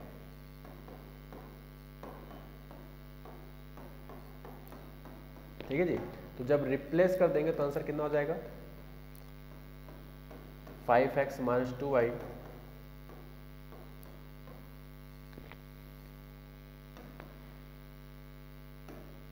ठीक है जी, तो ये आपका लाइन की इक्वेशन आ गया। यानी कि जिस चीज़ का लोकस पूछ रहे थे, किसका लोकस पूछा गया था इस सवाल में, मिड पॉइंट का। तो इसका जो मिड पॉइंट होगा वो किस पाथ में मूव कर रहा होगा, उसकी इक्वेशन भी हमने निकाला है। ठीक है, तो इस तरह से लोकस के क्वेश्चन पूछे जाते हैं। मैं नहीं कह रहा हूँ कि 3 ही क्वेश्चन है, बहुत सारे वैरायटी क्वेश्चन भी हो सकते हैं जो कि आईटी में मेंस एडवांस दोनों में होंगे। तो आप ज़्यादा क्वेश्चन को असाइनमेंट से लगाओ, ज़्यादा बेटर रहेगा। ठीक है जी, चलिए अब हम बात करते हैं पहला और दूसरा, position of a point with respect to a line. Locus concept खत्म होता है, अब हम बात करते हैं नए टॉपिक पे जिसका नाम है position of a point with respect to a line. मतलब स्टूडेंट आपको एक लाइन दिया जाएगा और एक पॉइंट दिया जाएगा, क्या, एक लाइन एक पॉइंट। तो बात करते हैं पढ़ने से पहले छोटी छोटी बात, फिर हम लोग अपने टॉपिक पे वापस आएंगे। देखो मान लो ये लाइन है, ये कोई लाइन है, ठीक है, ये लाइन है रेड कलर का। इस लाइन के रिस्पेक्ट में जितना इसके ऊपर वाला हिस्सा होगा, ये जितना हिस्सा इसके ऊपर वाला होगा, इसको हम कहेंगे एबव द लाइन। क्या कहेंगे स्टूडेंट, एबव द लाइन। वही लिखा था एबव द लाइन। जितना उस लाइन के रिस्पेक्ट में जितना नीचे वाला हिस्सा होगा उसे हम कहेंगे बच्चों बिलो द लाइन। कौन सा, बिलो द लाइन। ठीक, बिलो द लाइन। और जितना इस लाइन पर रहेगा, जितना पॉइंट इस लाइन पर रहेगा बच्चों, उसे कहा जाता है ऑन द लाइन। क्या कहा जाता है, ऑन द लाइन। हालांकि जब हम सवाल करेंगे तो हमसे ऑन द लाइन के क्वेश्चन नहीं पूछे जाएंगे, हमसे एबव या बिलो क्वेश्चन पूछे जाएंगे। तो इसलिए हम ऑन द लाइन वाला कॉन्सेप्ट को हटा देते हैं, ये हमारे काम का नहीं है। ठीक है, चलिए आगे बढ़ते हैं।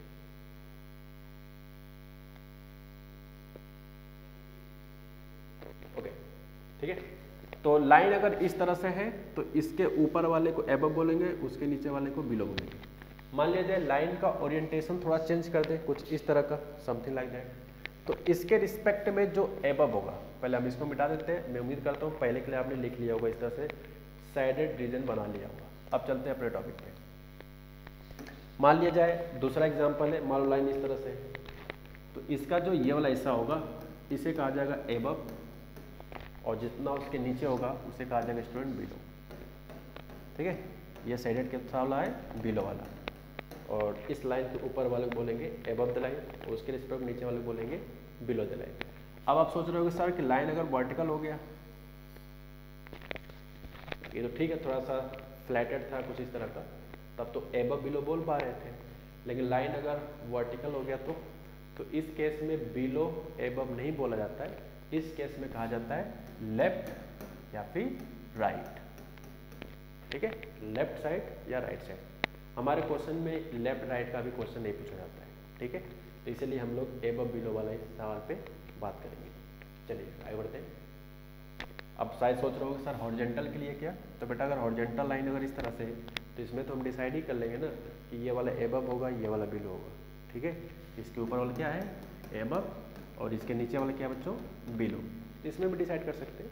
लेकिन अगर वर्टिकल ही है तो उसमें एबव बिलो नहीं चलता है, उसमें लेफ्ट राइट चलता है, ठीक है। चलिए अब हम बात करते हैं थ्योरी का, कि कैसे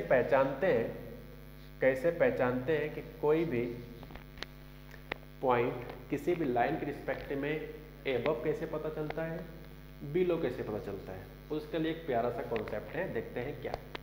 तो सबसे पहले आपको क्या क्या दिया जाएगा, आपको एक लाइन दिया जाएगा जिसकी इक्वेशन कुछ इस तरह से होगा, और राइट हैंड साइड 0 आपको हमेशा बनाना होगा लाइन में। उसके बाद बच्चों आपको एक पॉइंट दिया जाएगा, यहाँ लिखा है ए पॉइंट, यानी एक लाइन दिया जाएगा, एक पॉइंट दिया जाएगा। आप कैसे आइडेंटिफाई करेंगे कि कौन सा पॉइंट एबव है या बिलो है लाइन के रिस्पेक्ट में, कैसे पता करेंगे। तो उसके लिए क्या करना है, देखो सबसे पहला काम होगा कि जिस पॉइंट को चेक करना है एबव है या बिलो, उस पॉइंट को सीधे सीधे इस पर्टिकुलर लाइन में सब्स्टिट्यूट कर देना है, विदाउट टेकिंग जीरो सब्स्टिट्यूट कर देना है। सब्स्टिट्यूट करेंगे तो क्या आएगा, x की जगह पे x1, y कोऑर्डिनेट की जगह पे y1। तो देखो मैंने यहाँ पे इस तरह से लगाया है, मैंने कहीं इक्वल टू 0 नहीं लिखा है। तो अब बताओ जब इसको यहाँ रखा जाएगा तो ये एक नंबर आएगा, सपोज दैट 5, 3 टाइप का कुछ भी, ठीक है। एंड पॉइंट को रखने के बाद दूसरा स्टेप्स होता है कि लाइन में जो y का कोफिशिएंट होगा, जो भी होगा, जैसे यहाँ बच्चों y कोफिशिएंट क्या है, b, वो अगर सेम साइन आते हैं, कैसे सेम साइन, जैसे मान लो ये पॉजिटिव है तो ये भी पॉजिटिव है, ये निगेटिव तो ये भी निगेटिव, तो सेम साइन का मतलब ये, तब कहा जाएगा कि जिस पॉइंट को आप चेक कर रहे थे वो उस लाइन के रिस्पेक्ट में एबव होगा, यानी जो पॉइंट होगा वो लाइन के रिस्पेक्ट में एबव लाई करेगा, ठीक है जी। चलिए दूसरा, इसी का कॉन्सेप्ट का उल्टा है, सेम साइन अगर आता है तो एबव लाई करता है, और जब अपोजिट साइन आता है तो बिलो लाई करता है, सिर्फ बिलो। यानी कि ये अगर पॉजिटिव आता है और मान लो बी बोले तो y का कोफिशिएंट, अगर ये पॉजिटिव है ये निगेटिव है तो अपोजिट हो गया। हो सकता है कि ये निगेटिव हो ये पॉजिटिव हो तो भी अपोजिट हो गया। तो अपोजिट साइन में बिलो लाई करेगा और सेम साइन में एबव लाई करेगा, ठीक है, नोट कर लो। अब हम बात करते हैं यहाँ पे क्वेश्चन की, ठीक है। चलिए अब इसे यहाँ पे कहा गया है कि अभी हम लोगों ने कॉन्सेप्ट सीखा कि एक पॉइंट का एक पर्टिकुलर लाइन के रिस्पेक्ट में, एक पॉइंट का एक लाइन के रिस्पेक्ट में क्या लोकेशन होता है, ठीक है। तो मैंने क्या बताया कि पॉइंट को लाइन में रख दो और y का कोएफिशिएंट जो भी होगा, अगर दोनों सेम आते हैं, सेम साइन के साथ आते हैं, सेम में दोनों पॉजिटिव भी हो सकता है, दोनों निगेटिव भी हो सकता है, तो हमेशा कहाँ लाई करेगा, एबव, ठीक। लेकिन अगर अपोजिट साइन हुए, अपोजिट का मतलब एक पॉजिटिव आ रहा है बी वाला निगेटिव आ रहा है, या उल्टा भी हो सकता है कि ये निगेटिव आ रहा है और बी पॉजिटिव आ रहा है, तो उस केस में आप कहेंगे वो बिलो लाई करेगा, ठीक है। आइए एग्जाम्पल थ्रू समझते हैं। तो लिखा है कि एक पॉइंट है 9,1 and line 3x - 4y - 11। Guys अगर लाइन को देखा जाए ध्यान से तो इस लाइन में जो b की वैल्यू है, b कितना बच्चों, -4, तो -4 मतलब b की वैल्यू निगेटिव है, ठीक, b निगेटिव हो गया। अच्छा दूसरा स्टेप्स क्या है कि जिस पॉइंट को हम चेक कर रहे हैं उस पॉइंट को लाइन में रख दिया जाए सीधे सीधे। तो लाइन में जब रखेंगे ये क्या बनेगा, रख के देखते, 3x कोऑर्डिनेट कितना है 9 - 4, y कोऑर्डिनेट कितना है 1 एंड -11। अब इसको सॉल्व करते हैं। 27 माइनस 4 माइनस 11 माइनस का 15 एंड 27, ठीक है, ये 12 आ जाएगा। यानी पॉइंट को रखने से ये कैसा क्वांटिटी आया बच्चों, पॉजिटिव, ठीक। बी का साइन कैसा है, निगेटिव। रूल क्या कहता है कि अगर पॉइंट को रखा जाए जो साइन आता है और बी का साइन अगर अपोजिट हो गए, अपोजिट साइन हो गए, तो देखो रूल क्या कहा गया था कि लाइन में रखने पे और बी का साइन अगर अपोजिट साइन आ गए, इसका मतलब होगा कि जिस पॉइंट को आप चेक कर रहे थे स्टूडेंट, वो लाइन के रिस्पेक्ट में बिलो लाई करेगा। तो हम डालो क्या लिखने वाले हैं कि जो पॉइंट होगा, यही आंसर होगा अपना जो लिखने जा रहे हैं, 0.9, 1 लाई बिलो दी लाइन। लाइन की इक्वेशन क्या है, 3x minus 4y minus 11 equal to 0। अगर एक रफ इसके डायग्राम बनाए कुछ इस तरह से कर सकते हैं कि अगर हम डायग्राम बना के दिखा दें तो इस लाइन का जो इक्वेशन बनेगा कुछ इस तरह से डायग्राम बनेगा।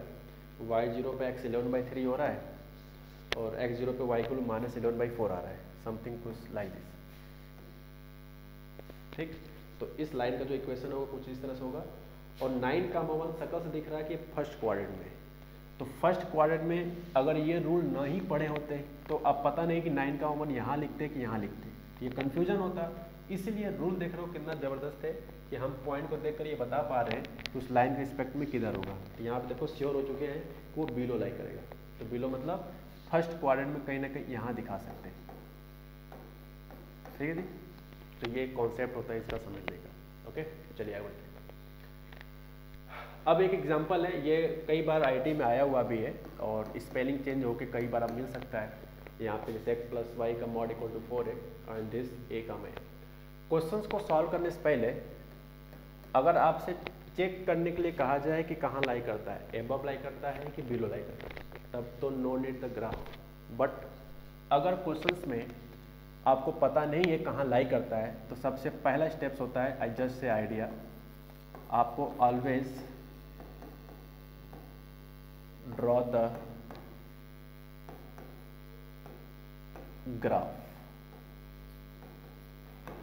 आपको हमेशा ग्राफ ड्रॉ ही करना पड़ेगा हर कीमत पे, ठीक है।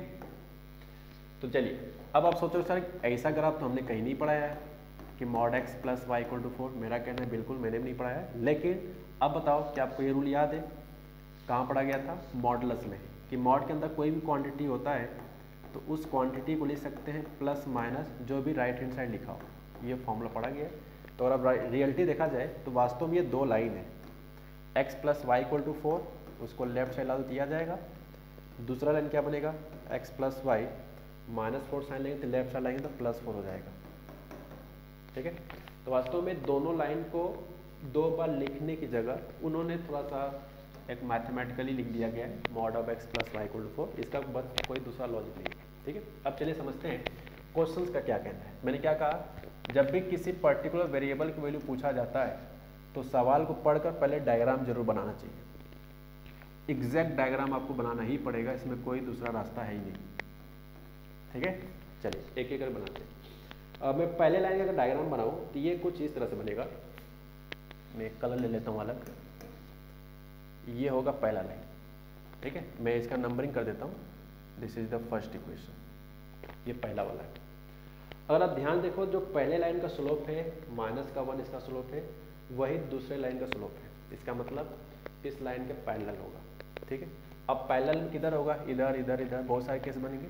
तो इसका एग्जैक्ट जब ग्राफ बनाएंगे तो y0 पे x की वैल्यू -4 आ रहा है और x0 पे y की वैल्यू -4 आ रहा है, तो कुछ इस तरह से बनेगा।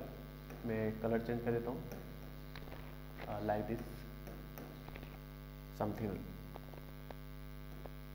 ठीक है। और यहाँ पे कट करा दिया, ये लाइन सीधा सीधा है।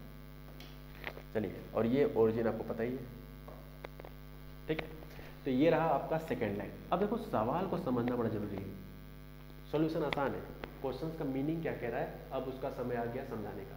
तो मैं अब चल रहा हूँ आपको सवाल समझाने, क्वेश्चन में क्या कहना चाह रहा था, ठीक है। कहा गया है कि एक पॉइंट है प्यारा सा जिसका नाम है a, जैसे 3,3, 2,2, 1,1 इस तरह कुछ भी हो सकता है। तो उन्होंने जनरल में a, a रखा है। इसी a की वैल्यू बताना है, इसी a का वैल्यू बताना है, लेकिन तब जब ये पॉइंट इस लाइन के फॉल्स बिटवीन लाइन मतलब है उन लाइन के बीच में होता हो, ठीक है। तब आपको बताना है कि ऐसा a की वैल्यू क्या पॉसिबिलिटी है। ध्यान है यहाँ पे बिटवीन बोला है, इस लाइन के बीच में, तो बिटवीन में कहाँ हो सकता है, या यहाँ होगा, यहाँ कह दो, यहाँ कह दो, यहाँ कहीं भी कह दो। ऐसे तो बहुत सारे लोकेशन होंगे बीच के।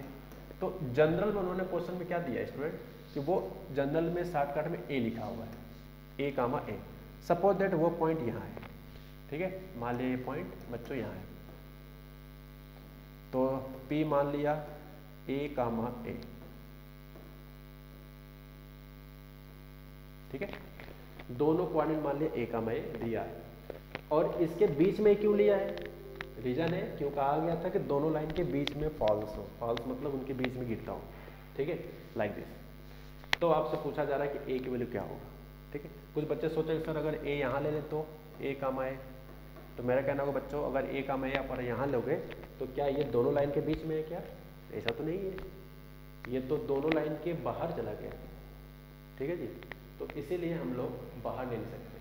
क्वेश्चन में एक थोड़ा सा वर्ड बोला है जिसका हमें पढ़ के ध्यान समझना है, फॉल्स बिटवीन लाइन, उन दोनों लाइन के बीच में होना चाहिए, ठीक है। चलिए अब स्टार्ट करते हैं पहला स्टेप्स। पहला स्टेप से पहले आपको यह समझना है कि जो पहला लाइन है x plus y minus 4 equal to 0, x plus y minus 4 equal to 0, this is the first line. अगर गाइज हम इसमें b का साइन देखें तो वो 1 है, और 1 कैसा नंबर होता है, पॉजिटिव, कैसा, पॉजिटिव। अच्छा, अब अगर हम ध्यान से देखा जाए डायग्राम को देखें ध्यान से, तो पहले लाइन के रिस्पेक्ट में ये जो पॉइंट आपने लिखा है a, वो किधर लाई कर रहा है, पहले वाला। तो आप देख सकते हो अगर लाइन ये है, और क्योंकि हमने डायग्राम एग्जैक्टली बनाया है तो ये लाइन के रिस्पेक्ट में ये पॉइंट बिलो है, इस लाइन के रिस्पेक्ट में ये पॉइंट बिलो है। तो आप बताओ अगर कोई भी पॉइंट लाइन के रिस्पेक्ट में बिलो होता है, इसका क्या मतलब होता है कि पॉइंट को रखने पर और b का साइन अपोजिट आना चाहिए, तभी तो बिलो होगा। रूल यही कहता है पॉइंट को रखने पर लाइन में और y का कोएफिशिएंट यानी b का साइन अपोजिट होना चाहिए। तो क्या बताओ बच्चों, b का साइन आपको पता है पॉजिटिव, इसका मतलब है कि जब इसमें हम लोग a, a रखेंगे तो इसका साइन अपोजिट आना चाहिए। तो ये पॉजिटिव आया था b की वैल्यू, और बिलो रहना तो अपोजिट आने क्या मतलब है कि अगर ये पॉजिटिव आया तो रखने में कैसा होना चाहिए, निगेटिव। तो यहाँ से बच्चों आपका आंसर आ जाता है a लेस देन 2 आएगा, ठीक है, माइनस इनफाइनाइट से 2। ये रहा पहला सोल्यूशन, क्या रहा बच्चों, पहला सोल्यूशन, ठीक है। चलिए दूसरा लाइन की क्वेश्चंस क्या है, x plus y plus 4 equal to 0। अगर ध्यान से देखो स्टूडेंट तो b का साइन यहाँ भी 1 है यानी कि पॉजिटिव है। अब बताओ पहले लाइन के रिस्पेक्ट में तो बिलो था इसलिए अपोजिट साइन होना चाहिए। अच्छा, अब अगर सेकेंड लाइन को देखा जाए, नंबर सेकेंड लाइन है, ये नंबरिंग बता रहा हूँ लाइन का, line number 2, line number 1। Slope नहीं है, मैंने लाइन 2 दिखाया है, लाइन 1 दिखाया है, ठीक है। तो ये जो लाइन है मैं यहाँ पे लिख दूँ वरना पता नहीं क्या सोच लो, यहाँ पे मैं L2 लिख देता हूँ समझने के लिए, यहाँ पे L1 बोल देता हूँ, ठीक है। लाइन नंबर 1, लाइन नंबर 2, चलिए अच्छी बात है। तो आइए बढ़ते हैं। तो इनका कहना है कि लाइन 2 के रिस्पेक्ट में ये जो पॉइंट है अगर फॉल्स बिटवीन यानी दो लाइन के बीच में होना है तो पहले लाइन के रिस्पेक्ट में तो बिलो था, लेकिन दूसरे लाइन के रिस्पेक्ट में कैसे है, एबव है भाई, इसके ऊपर ही तो है साइडेड। तो ये पॉइंट इसके ऊपर है। तो अब बताओ कोई भी पॉइंट लाइन के रिस्पेक्ट में एबव कब होता है, पॉइंट को लाइन में रखने पर और b का साइन सेम आना चाहिए, बोले तो सेम साइन आना चाहिए, ठीक है जी। तो सेम साइन आने के लिए क्या करना चाहिए, b का साइन और रखने पे साइन दोनों सेम आना चाहिए। इसका मतलब है कि जब a का मैं को रखेंगे यहाँ पे तो ये भी पॉजिटिव ही आना चाहिए। तो ये a plus 2a greater than 0, तो स्टूडेंट ये आ जाएगा a माइनस 2 से इनफाइनाइट। अब हमारा लास्ट स्टेप्स आता है, पहला आंसर हो गया ये, दूसरा आंसर ये हो गया। अब बताओ दोनों का इंटरसेक्शन ले कि यूनियन ले, तो इसके लिए थोड़ा सा फिल करना जरूरी है। देखो यार, यूनियन अगर लेते हो सपोज दैट, तो यूनियन का मतलब होगा या तो ये बात सही है या तो ये बात सही है। यूनियन का मतलब होता है ये। लेकिन इनका जिद है कि भाई साहब ये जो पॉइंट है दोनों के ही बीच में होना है, यानी कि दोनों का समझौता एक ही जैसा है। दोनों का समझौता एक ही जैसा है, दोनों मान रहे हैं हमारी बात कि भाई साहब ये पॉइंट दोनों बीच में, तो दोनों की बात माननी है। और दोनों की बात मतलब दोनों एग्री कर रहे हैं, और एग्री मतलब दोनों के कॉमन वैल्यू ही होगा। तो जो फाइनल आंसर होगा स्टूडेंट, वो इन दोनों का इंटरसेक्शन से ही आएगा। इंटरसेक्शन लेना आई होप आपको आता है। ये सारी चीज़ें हमने आपको इनइक्वालिटी में पढ़ाया हुआ है, ठीक है। पहला कह रहा है 2 से लेस, दूसरा कह रहा है -2 से ग्रेटर। तो कॉमन रीजन ऐसा कौन सा है जो कॉमन पार्ट में आ रहा है? तो वो ये पार्ट कॉमन है, ठीक। तो कहाँ से कहाँ है? A बिलोंग्स टू -2 से लेकर 2 तक, ये आंसर हो जाएगा। क्वेश्चन में गाइस आपसे यही पूछा गया है कि find set of value of A। तो A का जो सेट होगा -2 से लेकर 2 के बीच में आंसर आएगा। कई बार एग्जाम में सेट A की वैल्यू ना पूछ के ये पूछ सकता है कि A के कितने इंटीजर्स पॉसिबल है, इंटीजर्स। तो आपको बस A का सेट निकाल लेना है, उसके बीच में इसके इंटीजर खोज लेने हैं। तो -2 से 2 के बीच में आई थिंक इंटीजर -1 आएगा, 0 आएगा और 1 आएगा। 2 -2 ले नहीं सकते क्योंकि यहाँ पे ओपन इंटरवल है, ठीक है। और ओपन इंटरवल मतलब होता है वो नंबर नहीं है जहाँ पर भी ये सिंबल दिखता है, ठीक। चलिए अब जो अगला क्वेश्चन है स्टूडेंट, ये मोस्ट इम्पॉर्टेंट है। एडवांस में तो पहले आ चुका है, तो अब ये मेंस में रिपीट करता है कई बार, कई साल के बाद, ठीक है। अब क्योंकि पेपर ज़्यादा हो रहे हैं आजकल एनटीए के अकॉर्डिंग, तो आई थिंक 8 पेपर अगर है इंजीनियरिंग का, तो उसमें कम से कम किसी न किसी 2-3 के पेपर में इस तरह के सवाल आपको मिलने के चांस ज़्यादा रहेंगे। किस में रहेंगे मुझे नहीं पता, बट किसी न किसी पेपर में मिलेगा, ठीक है। 10 की जगह पे एग्ज़ाम में 20 लिखा मिल सकता है, 50 लिखा मिल सकता है, लैम्डा वगैरह जो भी सब कुछ मिल सकता है, ठीक है जी। चलिए, तो ये इंपॉर्टेंट है मेंस के पॉइंट ऑफ व्यू से। आई होप आपने लिख लिया होगा। अब चलिए आगे बढ़ते हैं। अब इस क्वेश्चन में स्टार्ट कैसे करें, पहले सवाल समझते हैं। ए triangle is form by vertices. मैंने जिस तरह से स्टूडेंट वर्टेक्स लिखा है, अगर इन वर्टेक्स को ध्यान से देखो तो ये हम कोऑर्डिनेट एक्सिस पे बड़े प्यार से रिप्रेजेंट कर सकते हैं, बड़ा इजी दिखा है मैंने। पहला लिखा है ओरिजिन, चलो भाई ओरिजिन हो गया, ठीक। दूसरा है 10,0, 10,0 अंडरस्टूड यहाँ होगा। नेक्स्ट है 0,10, तो 0,10 कहीं ना कहीं यहाँ होगा, ठीक। तो अगर 3 पॉइंट है, तीनों के स्टूडेंट अगर ज्वाइन करेंगे तो क्या एक ट्रायंगल बनेगा? तीनों को अगर ज्वाइन करेंगे तो एक ट्रायंगल बनेगा कुछ इस तरह का, ठीक है। ये ट्रायंगल हमने बना दिया। चलिए आगे बढ़ते हैं। ओके, अब इनका कहना है स्टूडेंट कि इन 3 पॉइंट से जो ट्रायंगल बनता है, इन 3 पॉइंट से जो ट्रायंगल बनता है, अब बताओ कि इस ट्रायंगल के अंदर इंटीग्रल कोऑर्डिनेट्स कितने होंगे? कौन सा? Integral coordinate. मैं पहले आपको बता दूं कि इंटीग्रल कोऑर्डिनेट होता क्या है, ठीक है। अगर आपको पता है तब तो ठीक है, जिनको नहीं पता है प्लीज आराम सुन लो। जैसे मैं लिखा 3,5/2, मान लो नेक्स्ट एग्जांपल लिखा √2, -1,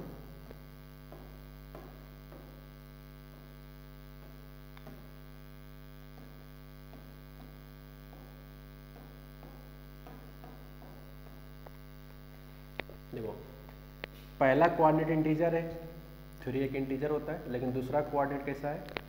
रैशनल है, क्योंकि p/q के फॉर्म में लिखा है। तो ये कोऑर्डिनेट आपका इंटीग्रल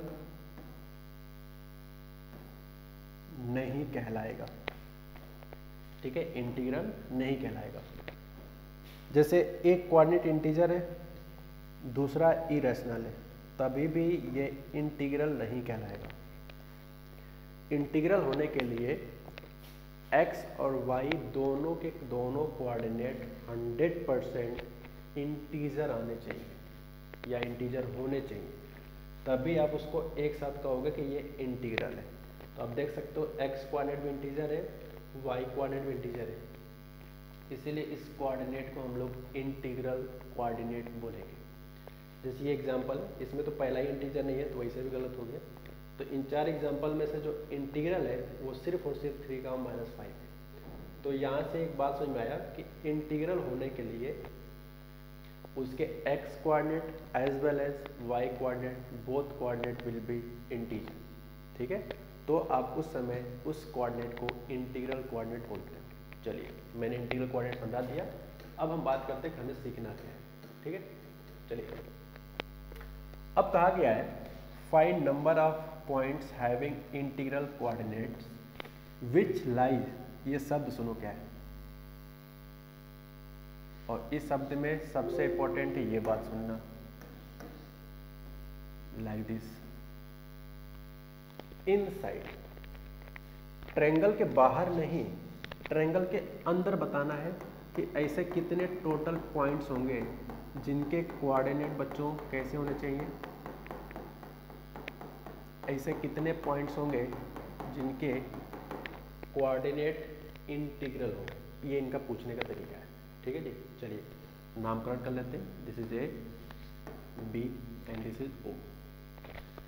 अगर आप पिक्चर, हमने क्या कहा है कि कभी भी अगर आपसे लोकेशन पूछा जाता है तो डायग्राम की कोई ज़रूरत नहीं है, लेकिन लोकेशन जब दिया जाता है तो उस सवाल में आपको डायग्राम बनाकर कंफर्म करना पड़ता है, इसलिए मैंने डायग्राम बनाया, ठीक है।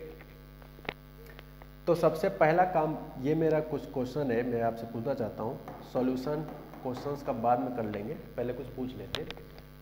मान लो जाए अगर इनसाइड वाले स्पेलिंग की जगह पे आउटसाइड लिखा होता, मान लो यहाँ लिखा होता आउटसाइड दिस ट्रायंगल, और बाकी सब कुछ सारा स्पेलिंग सेम, सिर्फ यहाँ पे आउट लिखा होता, तो ऐसे कितने पॉइंट हो सकते थे। तो स्टूडेंट मेरा कहना है कि ऐसे बहुत पॉइंट्स होंगे, यहाँ भी बहुत सारे इंटीजर्स बनेंगे, यहाँ यहाँ यहाँ यहाँ। तो इस सवाल का जो आंसर होगा काउंट करने पे वो इनफाइनाइट आएगा, ठीक है। ट्रायंगल के अंदर अगर ये ना पूछा जाए, ये मान लो इंटीग्रल शब्द हटा दिया गया, मान लो ये हटा दिया जाता है, अब पूछा जाए कि आंसर बताओ, मतलब find number of points having coordinate which lie inside this triangle, integral बस हटा दिया जाए, बाकी सारा स्पेलिंग सेम है। तो इंटीग्रल हटाने क्या मतलब हुआ कि इसके आंसर ये भी हो सकते हैं, कुछ भी समथिंग लाइक दैट, कुछ भी ले लो इस तरह से, √2 भी हो सकता है, ऐसे बहुत सारे पॉइंट होंगे। तो इंटीग्रल अगर हटा के क्वेश्चन पूछा जाएगा तो इसके अंदर अभी भी इनफाइनाइट आंसर होंगे। तो जो लिमिटेड आंसर होंगे वो सिर्फ और सिर्फ एक स्पेशल सवाल बनता है जिसका नाम है बच्चों इंटीग्रल कोऑर्डिनेट। सिर्फ इसकी वजह से क्वेश्चन पूछा जाता है, और ये वाला, ठीक है। तो क्या कारण है कि ये सारी बातें बोला है, क्योंकि अगर इसमें से कोई भी बात मिसिंग करता है तो इस तरह के क्वेश्चंस के इनफाइनाइट में आंसर होगा। रटना नहीं यार, आपको कॉन्सेप्ट को समझना है, ठीक है। चलिए तो सारा वेरिएशन हमने सोच लिया, कर लिया, अब चलते हैं अपने सवाल के फाइनल कैलकुलेशन पे। चलो सबसे पहला काम होगा कि इसके कोऑर्डिनेट्स P मान लेते हैं, माना ये जो पॉइंट P है वो अंदर है, कोऑर्डिनेट के मामले में कुछ भी मान सकते हैं। स्टूडेंट हमने माना कि इस ट्रायंगल के अंदर एक पॉइंट है P जिनकी वैल्यू बने लैम्डा कामा म्यू माना, ठीक है। कुछ भी मान सकते हो आप, H कामा K मान सकते हो, अल्फा बीटा मान सकते हो, चलो अल्फा बीटा मान लेते हैं, सुनने में अच्छा लगेगा, अल्फा और बीटा, ठीक है, मान लिया। अब इस अल्फा बीटा को अगर हमने लेट किया, let P alpha beta lie inside, ध्यान देगा इस क्वेश्चन में इनसाइड वाला ही चाहिए, इनसाइड दिस ट्रायंगल। तो आप बताओ डायग्राम बनाने के बाद आपको क्या लगता है कि अल्फा बीटा कैसे होने चाहिए अगर क्वेश्चन में इंटीग्रल कोऑर्डिनेट पूछा है तो अल्फा और बीटा दोनों के दोनों जो वैल्यू होंगे वो इंटीजर्स होने चाहिए, लेकिन किस तरह के इंटीजर्स। क्या ये जो ट्रायंगल का शेप बन रहा है कंप्लीटली क्या ये फर्स्ट क्वाड्रेंट में कवर कर रहा है ये पूरा, तो इसीलिए ये पॉजिटिव इंटीजर होने चाहिए। मैं आपसे पूछूं कि क्या अल्फा 0 हो सकता है, ऐसे पूछ रहा हूँ। देखो यार, अगर अल्फा 0 हो गया तब तक पी कोऑर्डिनेट किस पे लाई करने लगेगा, वाई एक्सिस पे, क्योंकि एक्स कोऑर्डिनेट 0 अगर होता है तो वाई एक्सिस पे लाई करता है रूल के अकॉर्डिंग। तो वाई एक्सिस पे लाई करने लग गया तो हमारा क्वेश्चन का ये बात तो गलत हो गया। फिर तो क्वेश्चंस में हमें ट्रायंगल के अंदर चाहिए, ट्रायंगल पर नहीं, इनसाइड दिस ट्रायंगल। तो इसीलिए अल्फा 0 नहीं हो सकता और नहीं बीटा 0 हो सकता। ठीक है, नहीं अल्फा 0 हो सकता, नहीं बीटा 0 हो सकता। ये छोटी सी बात हमने बता दी आपको। ये किस बात से पता चलता है, यहाँ पे हमें ट्रायंगल के अंदर पॉइंट चाहिए, ट्रायंगल्स के अंदर, यानी कि इसके राइट एक्स एक्सिस के अबव, इस लाइन के नीचे। ठीक है जी, चलिए। तो अगर मैं बात करूं इक्वेशन ऑफ ए बी का, तो बच्चों ये है x/10 plus,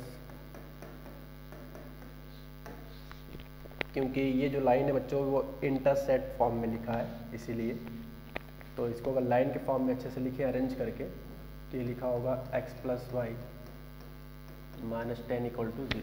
this is the first equation. Okay, अब बताओ, ये जो क्वेश्चंस पे पॉइंट दिया गया है जिसका नाम है अल्फा बीटा, इस लाइन के रिस्पेक्ट में किधर लाई कर रहा है, बी लोग नीचे है ना। तो इसका मतलब है कि हियर अल्फा बीटा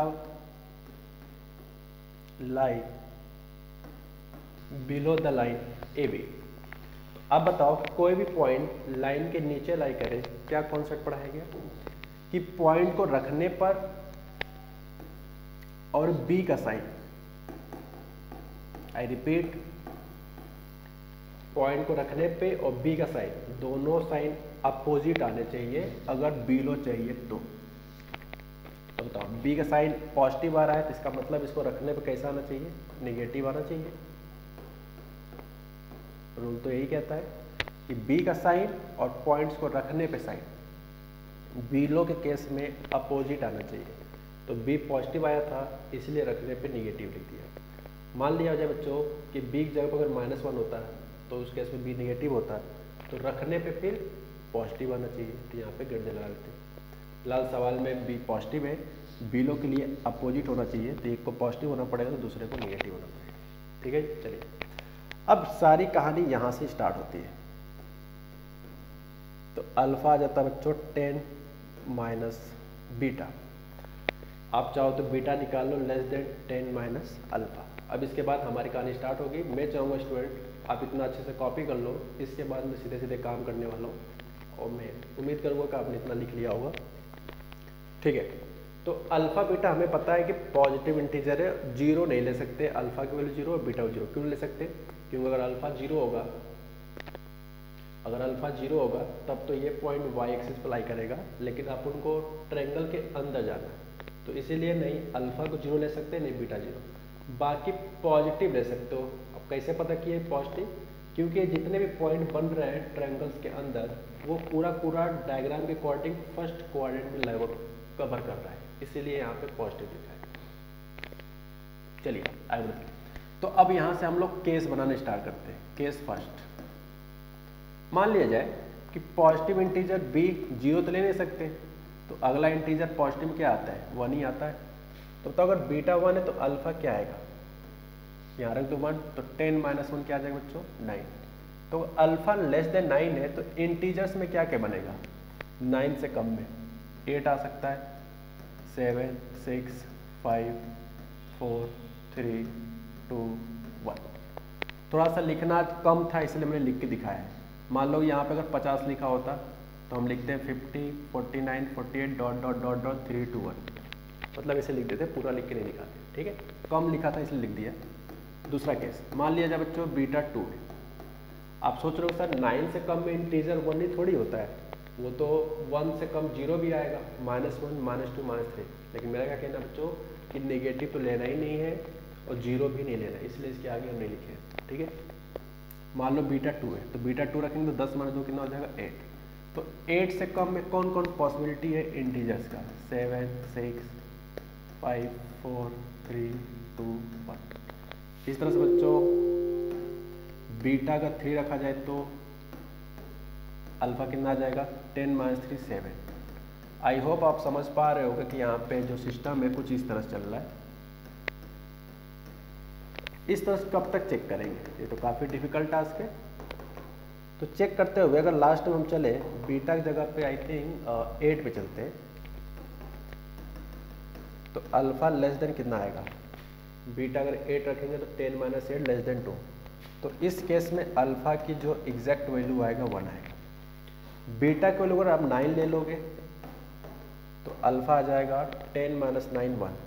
तो देखो 1 से लेस में इंटीजर तो होते हैं लेकिन पॉजिटिव इंटीजर नहीं होते, तो इसीलिए यहाँ लिखेंगे no integer, no positive integer लिखो, ज़्यादा बेटर है। नो पॉजिटिव इंटीजर, ठीक है बच्चों, नो पॉजिटिव इंटीजर, ठीक है। तो अब बात करें टोटल कितने पॉइंट्स हैं, तो अब बात करते हैं टोटल आंसर्स का, कि ऐसे कितने केस बने हैं। तो देखो पहले के लिए जैसे कोऑर्डिनेट हमने क्या माना है? अल्फा बीटा, तो जैसे अल्फा 1 तो बीटा 1, अल्फा 2 तो बीटा 2, 2 कोऑर्डिनेट। तीसरा कोऑर्डिनेट मान लो अल्फा 3 हुआ, बीटा 1 हुआ। तो यानी कि जितने अल्फा के वैल्यू होंगे उतने ही कोऑर्डिनेट बनेंगे। तो अल्फा कितने वैल्यू है? टोटल पॉइंट्स, तो पहले केस में 8 है, दूसरे केस में 7 है, तीसरे केस में 6 है। ऐसे करते करते कब तक चलेंगे बच्चों हम लोग? यहाँ पे केस है टोटल 1, यहाँ पे कोई केस है ही नहीं। तो आपसे पूछा गया था कि टोटल कोऑर्डिनेट बताओ इंटीग्रल के, पूछा गया find number of points having integral coordinate. तो 8 इंटीग्रल कोऑर्डिनेट, दूसरे केस में 7, 6, तो टोटल ऐड कर दो। यहाँ क्या कर दे बच्चों? ऐड कर दे। तो अगर आप इतना लिख लो तो मैं ऐड करने के लिए पूरा तैयार हूँ अच्छे से, अगर आपको ये सब कुछ समझ में आ गया है तो। चलिए अब मैं इसको ऐड करके लिख, तो आएगा 1 प्लस, इसके ऊपर आया होगा 2 कोऑर्डिनेट, उसके ऊपर आया होगा 3 कोऑर्डिनेट, और कहाँ तक चला गया होगा इस तरह से 6, 7, 8, ठीक है जी। चलिए तो अगर आप ध्यान देखो तो ये टोटल सम है एपी का 8 टर्म्स तक का। तो ये n+1 डिवाइड बाई 2, ऐसे भी आप एक डायरेक्ट फॉर्मूला पढ़ते हो फर्स्ट एंड नेचुरल नंबर का, तो मैंने वही यूज़ कर लिया। तो यह आ जाएगा 4, 8 + 9, तो बच्चों यहाँ से आंसर आएगा 36। क्या आएगा? 36। तो टोटल 36 पॉइंट्स हो सकते हैं जो ट्रायंगल्स के अंदर, कोऑर्डिनेट तो बहुत सारे होंगे लेकिन कौन सा वाले ठीक 36 ही पॉसिबल है। तो वो है स्टूडेंट अगर इंटीग्रल वाला पूछा जाए तो। और इसके अंदर इस तरह से जब बिंदी बिंदी लगाएंगे ना, इसे टोटल 36 बिंदी टाइप के बनेंगे, टोटल 36 पॉइंट्स बनेंगे जो ट्रायंगल्स के कंप्लीटली अंदर होगा। मान लिया जाए कि बच्चों आपसे पूछा जाता है कि इस लाइन पे लाई करने वाले कितने हैं इंक्लूडिंग ट्रायंगल साइड्स, तो फिर अलग केस सोचना पड़ता है। एक बार अल्फा को 0 रख के बीटा निकालते हैं, एक बार बीटा को 0 रख के अल्फा निकालते हैं, फिर सारे पॉइंट्स को ऐड करते हैं, थोड़ा लेंदी चला जाता है, बस इतना है। तो ट्रायंगल में अल्फा 0 बीटा 0 क्यों नहीं लिया? क्योंकि हमें ट्रायंगल्स के अंदर चाहिए था, ठीक है। चलिए आगे बढ़ते हैं।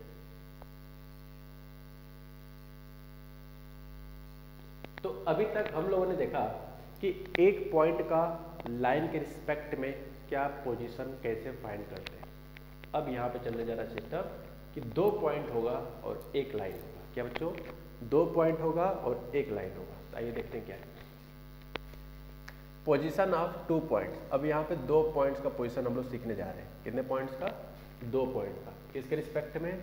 With respect to a given line.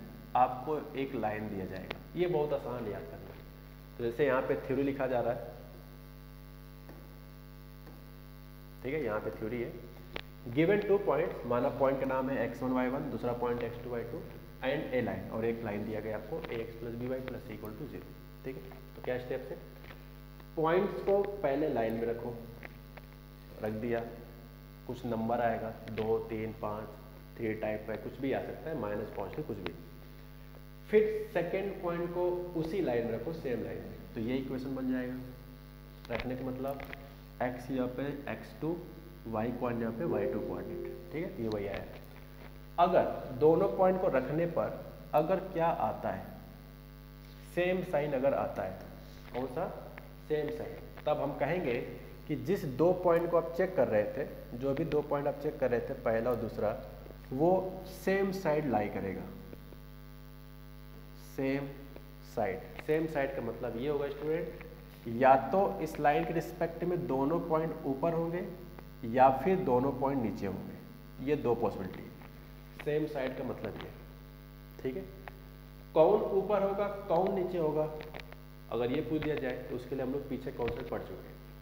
तो जब दो पॉइंट दिया जाता है तो आपसे ये पूछा जाता है कि सेम साइड लाई करेंगे कि अपोजिट साइड। जब दो पॉइंट क्वेश्चन पूछे जाते हैं तो 100% सवाल यही बनता है कि पूछा जाता है कि बताओ ये दो पॉइंट जो है लाइन के रिस्पेक्ट में सेम साइड है कि अपोजिट साइड, ऐसे पूछा जाता है, ठीक है जी। चलिए, तो ये दो पॉसिबिलिटी बनते हैं। अब हम बात करते हैं यहाँ पे सेकेंड थ्योरम की।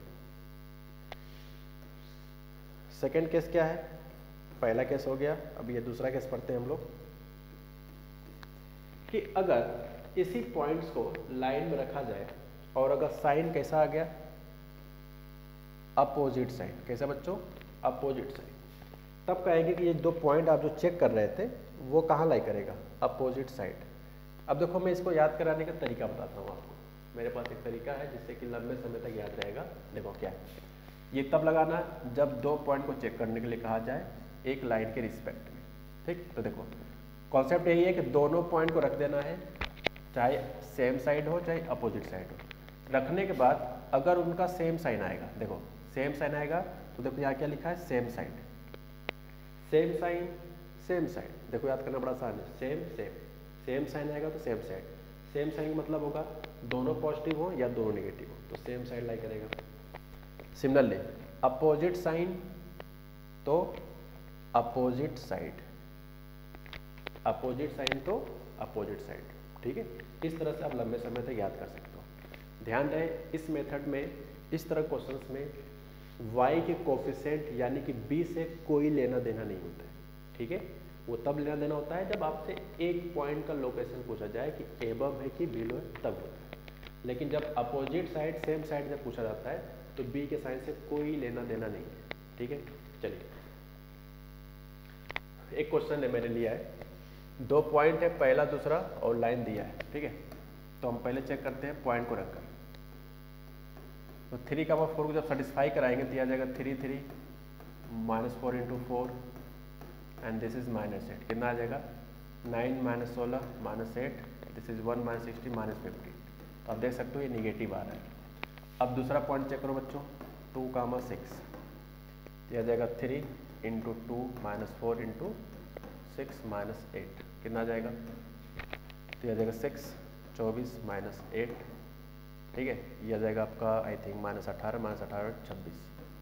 चेक कर लेता हूँ, सही है या सही है। तो देखो ये भी कैसा आ गया, निगेटिव, यानी कि पहला पॉइंट को भी रखा निगेटिव आया, दूसरे पॉइंट को रखा वो भी निगेटिव ही आ रहा है। तो रूल क्या कहता है कि जब दोनों सेम साइन आ जाए, निगेटिव निगेटिव जैसे आ गया तो सेम साइन, तो जब सेम साइन आता है here both sign are same, hence both points lie on same side। यानी सेम साइन आएगा तो वो दोनों सेम साइड लाई करेगा, किसके रिस्पेक्ट में, with respect to given line. जो भी आपको लाइन ये दिया गया इस लाइन के रिस्पेक्ट में एक ही तरफ होगा, ठीक है। तो ये छोटा सा कॉन्सेप्ट था। तो आई थिंक इस तरह से हम लोगों ने सारे कॉन्सेप्ट को यहाँ पे फिनिश कर लिया है। क्या क्या सीखा गया आज हम लोग, पैरामीट्रिक, और दूसरा सीखा गया था लोकस और position of point with respect to line.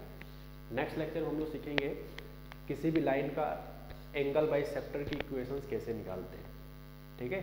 और भी कई सारे टॉपिक्स हम लोग सब टॉपिक्स वगैरह सीखेंगे, ठीक है स्टूडेंट। Thanks for watching.